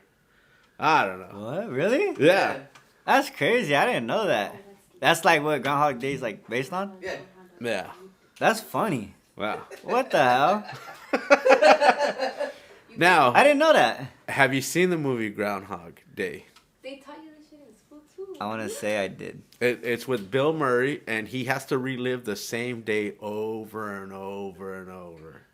Now, if you had to relive something over and over, do you have maybe a trick or maybe something to do with skating? Maybe a day that you had over and over. What? Maybe a perfect day you had. What day would you want to relive over and over?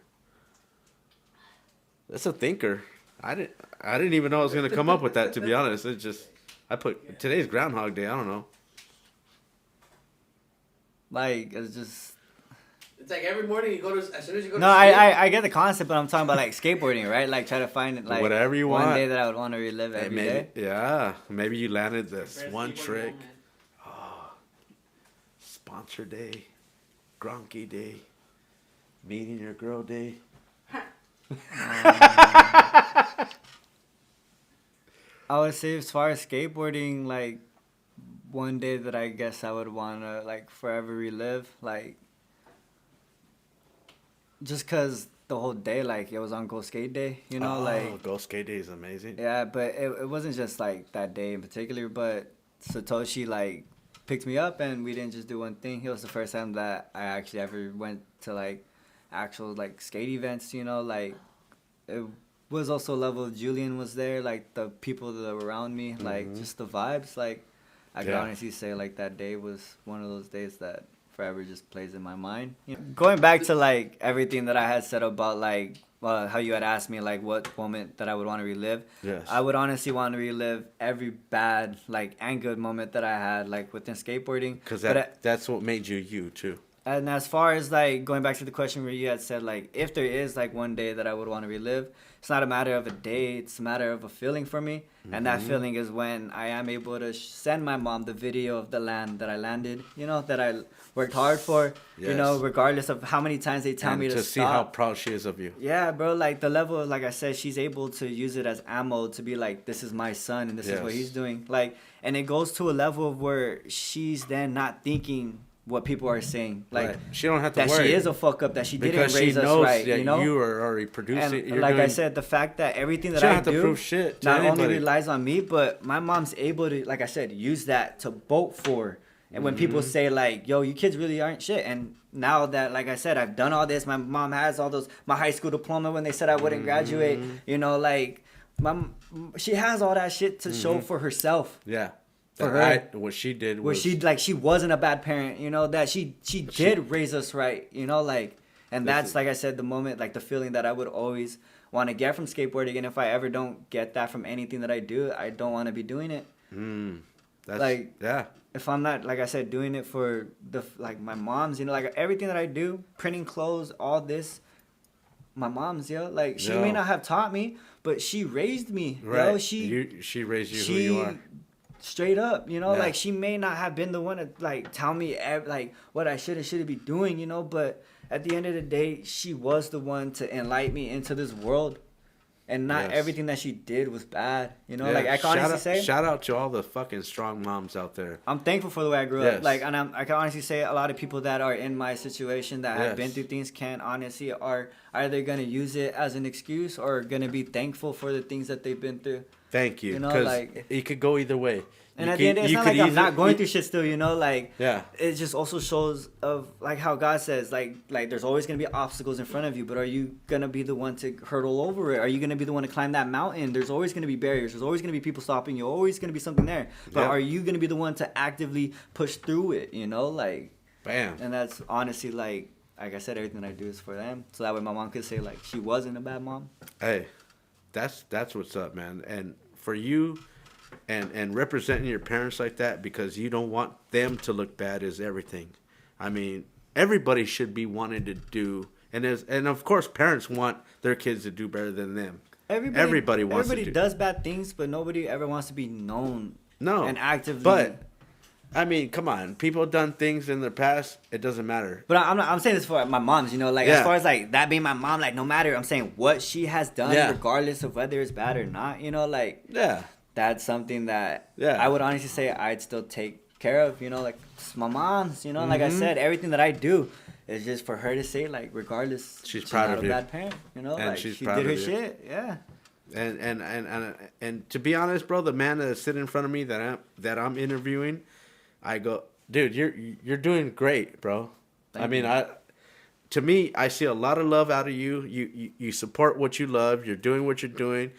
You're going to school. You know what I mean? Like, graduate this year, straight up with the AA. So since I'm winding it down right now, is there anything you can, like, want to give to the youth maybe that's coming up in the world that maybe, you know what I mean? Like, you could give some. I mean, all this stuff we've already talked about is a lot of inspiration, but you know, like, maybe, you know, I mean, damn, we kind of almost already touched on all that.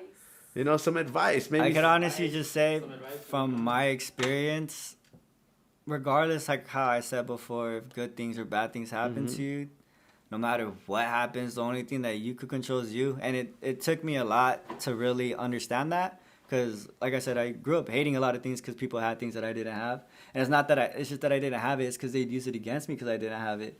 You know, like, it goes to a level of whether people do bad to you or not, you shouldn't hold it. You shouldn't keep it because that's also what you're going to keep bringing with you everywhere you go. It's always use it for having the fight, fight against it. So, like, I could honestly say just never listen to anybody. Right. Straight up, like, no matter if they tell you that there's a hole right there, to not walk, you know, like, look for it for yourself, you know, see for it for yourself, you know, like, I don't know, somebody tells you it's hard, see how hard it is for yourself, you know, like. They're telling you it's hard because they can't do it. Even if it is hard, it's hard for a reason. It's hard for everybody. It's hard for a reason. Nothing's ever going to come easy, and if it comes easy, was it really something that you're, you know, like, worth working proud of, you know? Like, I can honestly say nothing ever came easy to me. I've felt every day that I've lived. Like, there's not a moment where I can honestly say I did something and I was just perfect at it. Right. I grew up taking things apart and putting shit back together, breaking shit. Not being able to put it back together sometimes, you know? Like, oh shit, like, it's broken now I just got a bunch of pieces, you know? Like, but then next thing you know, you got extra parts. Never let anybody kill your curiosity. Like I said, my family members will tell me, why can't you stick to one sport? Never let anybody tell you can't do shit. You want to do something, do it. Like, preach. That's it. That's the one thing that I could say to any youth, to anybody, like, old, new, like, even older people have old in their ways, you know, at the end of the day. Might have to change it up. You know, like, just never be afraid, yo. Like, no matter, because I can honestly say one thing that people ask me is, aren't you afraid when you're doing it? Of course. Hell yeah. Of course. I'm not going to say I'm not, you know, because I really am. But that level of afraidness, adrenaline, that's kind of you're what never gonna I get feel past for. it unless you see fear. The adrenaline rush is for sure something that I could say I looked for in everything that I did. And once you feel it, you're never going to want to get off of it. I know. I'm on a level right now where we're doing this podcast, and of course it's scary being the host of the show, but it's an adrenaline rush, guess what? Isn't it? I'm fucking sitting here in front of all y'all, and I'm speaking maybe to the world or wherever's listening, and hey, we're putting ourselves out there, man. We're doing it, and we're not gonna stop either. Damn shit. You know what I mean? Nothing's ever stopping us. Damn shit.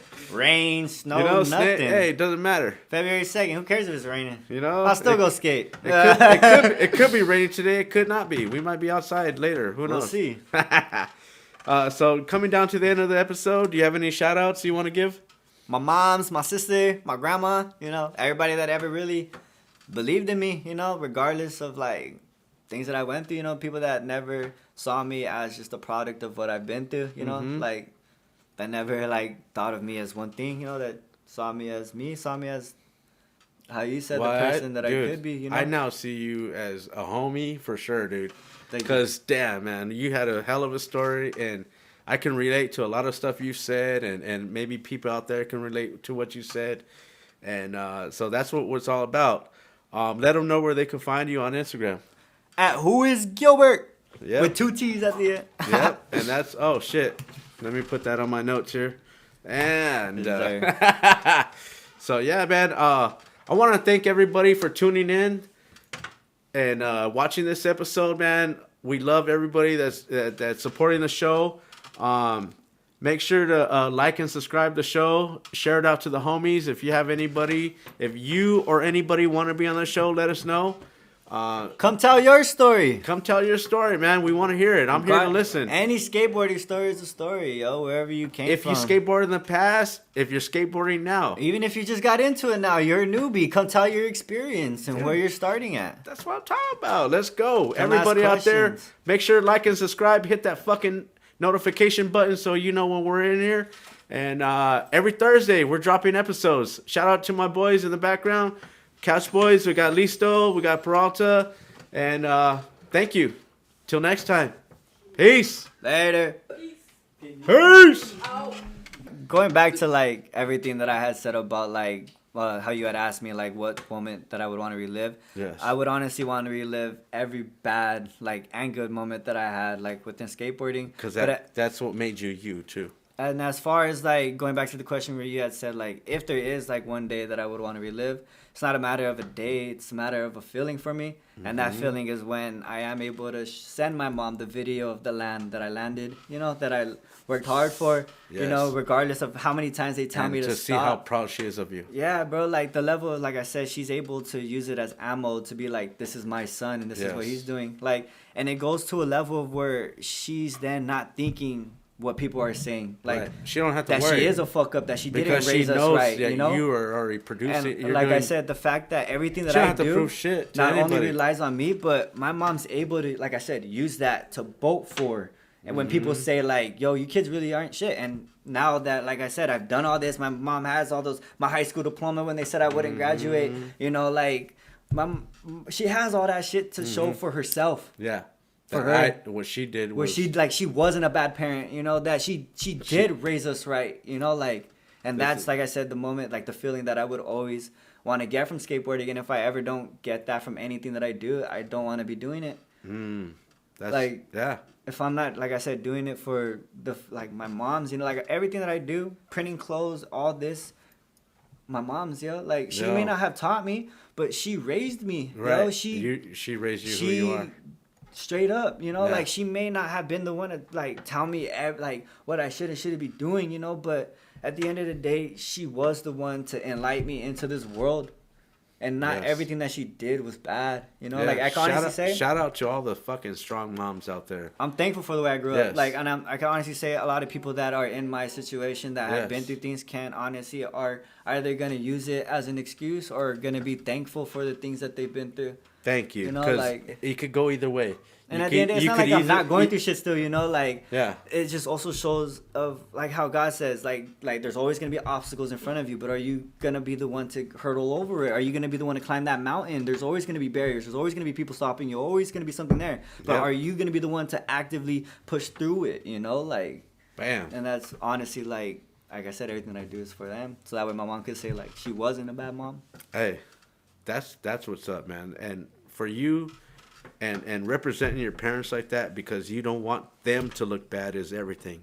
I mean, everybody should be wanting to do, and of course, parents want their kids to do better than them. Everybody wants to do. Everybody does bad things, but nobody ever wants to be known. No, and actively. But I mean, come on, people have done things in the past. It doesn't matter. But I'm saying this for my mom's, you know, like as far as like that being my mom, like no matter, I'm saying what she has done, regardless of whether it's bad or not, you know, like that's something that I would honestly say I'd still take care of, you know, like it's my mom's, you know, like I said, everything that I do is just for her to say, like, regardless, she's proud of you. Not a bad parent, you know, and like she did her shit, And to be honest, bro, the man that is sitting in front of me that I'm interviewing, I go, dude, you're doing great, bro.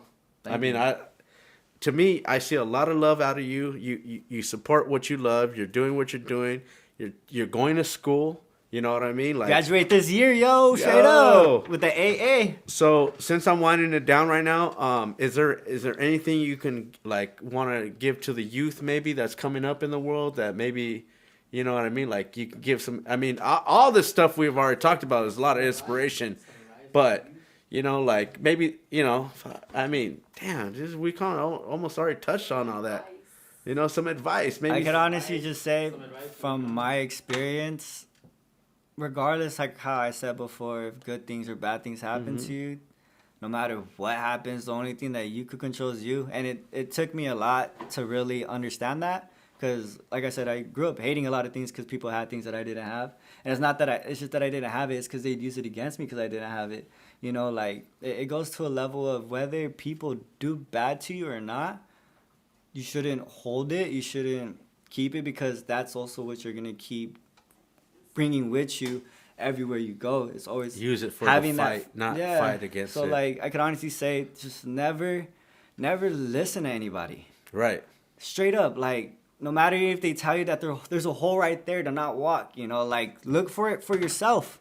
You know, see for it for yourself. You know, like I don't know. Somebody tells you it's hard. See how hard it is for yourself, you know? Like they're telling you it's hard because they can't do it. Even if it is hard, it's hard for a reason. It's hard for everybody. It's hard for a reason. Nothing's ever going to come easy. And if it comes easy, was it really something that you're, you know, like, worth working proud of? You know, like, I can honestly say nothing ever confuses me. I've felt every day that I've lived. Like, there's not a moment where I can honestly say I did something and I was just perfect at it. Right. I grew up taking things apart and putting shit back together, breaking shit. Not being able to put it back together sometimes, you know? Like, oh, shit, that's like, how you learn. It's broken now. Now I just got a bunch of pieces, you know? Like... But then next thing you know, you got extra parts. Never let anybody kill your curiosity. Like I said, my family members will tell me, why can't you stick to one sport? Never let anybody tell you can't do shit. You want to do something, do it. Like, Preach. That's it. That's the one thing that I could say to any youth, to anybody, like old, new, like even older people have old in their ways, you know, at the end of the day. Might have to change it up. You know, like never be afraid, yo. Like no matter, because I can honestly say one thing that people ask me is, aren't you afraid when you're doing it? Of course. Hell yeah. Of course. I'm not going to say I'm not, you know, because I really am. But that level of afraidness, adrenaline, that's kind of you're what never gonna I get feel past for. it unless you see fear. The adrenaline rush is for sure something that I could say I looked for in everything that I did.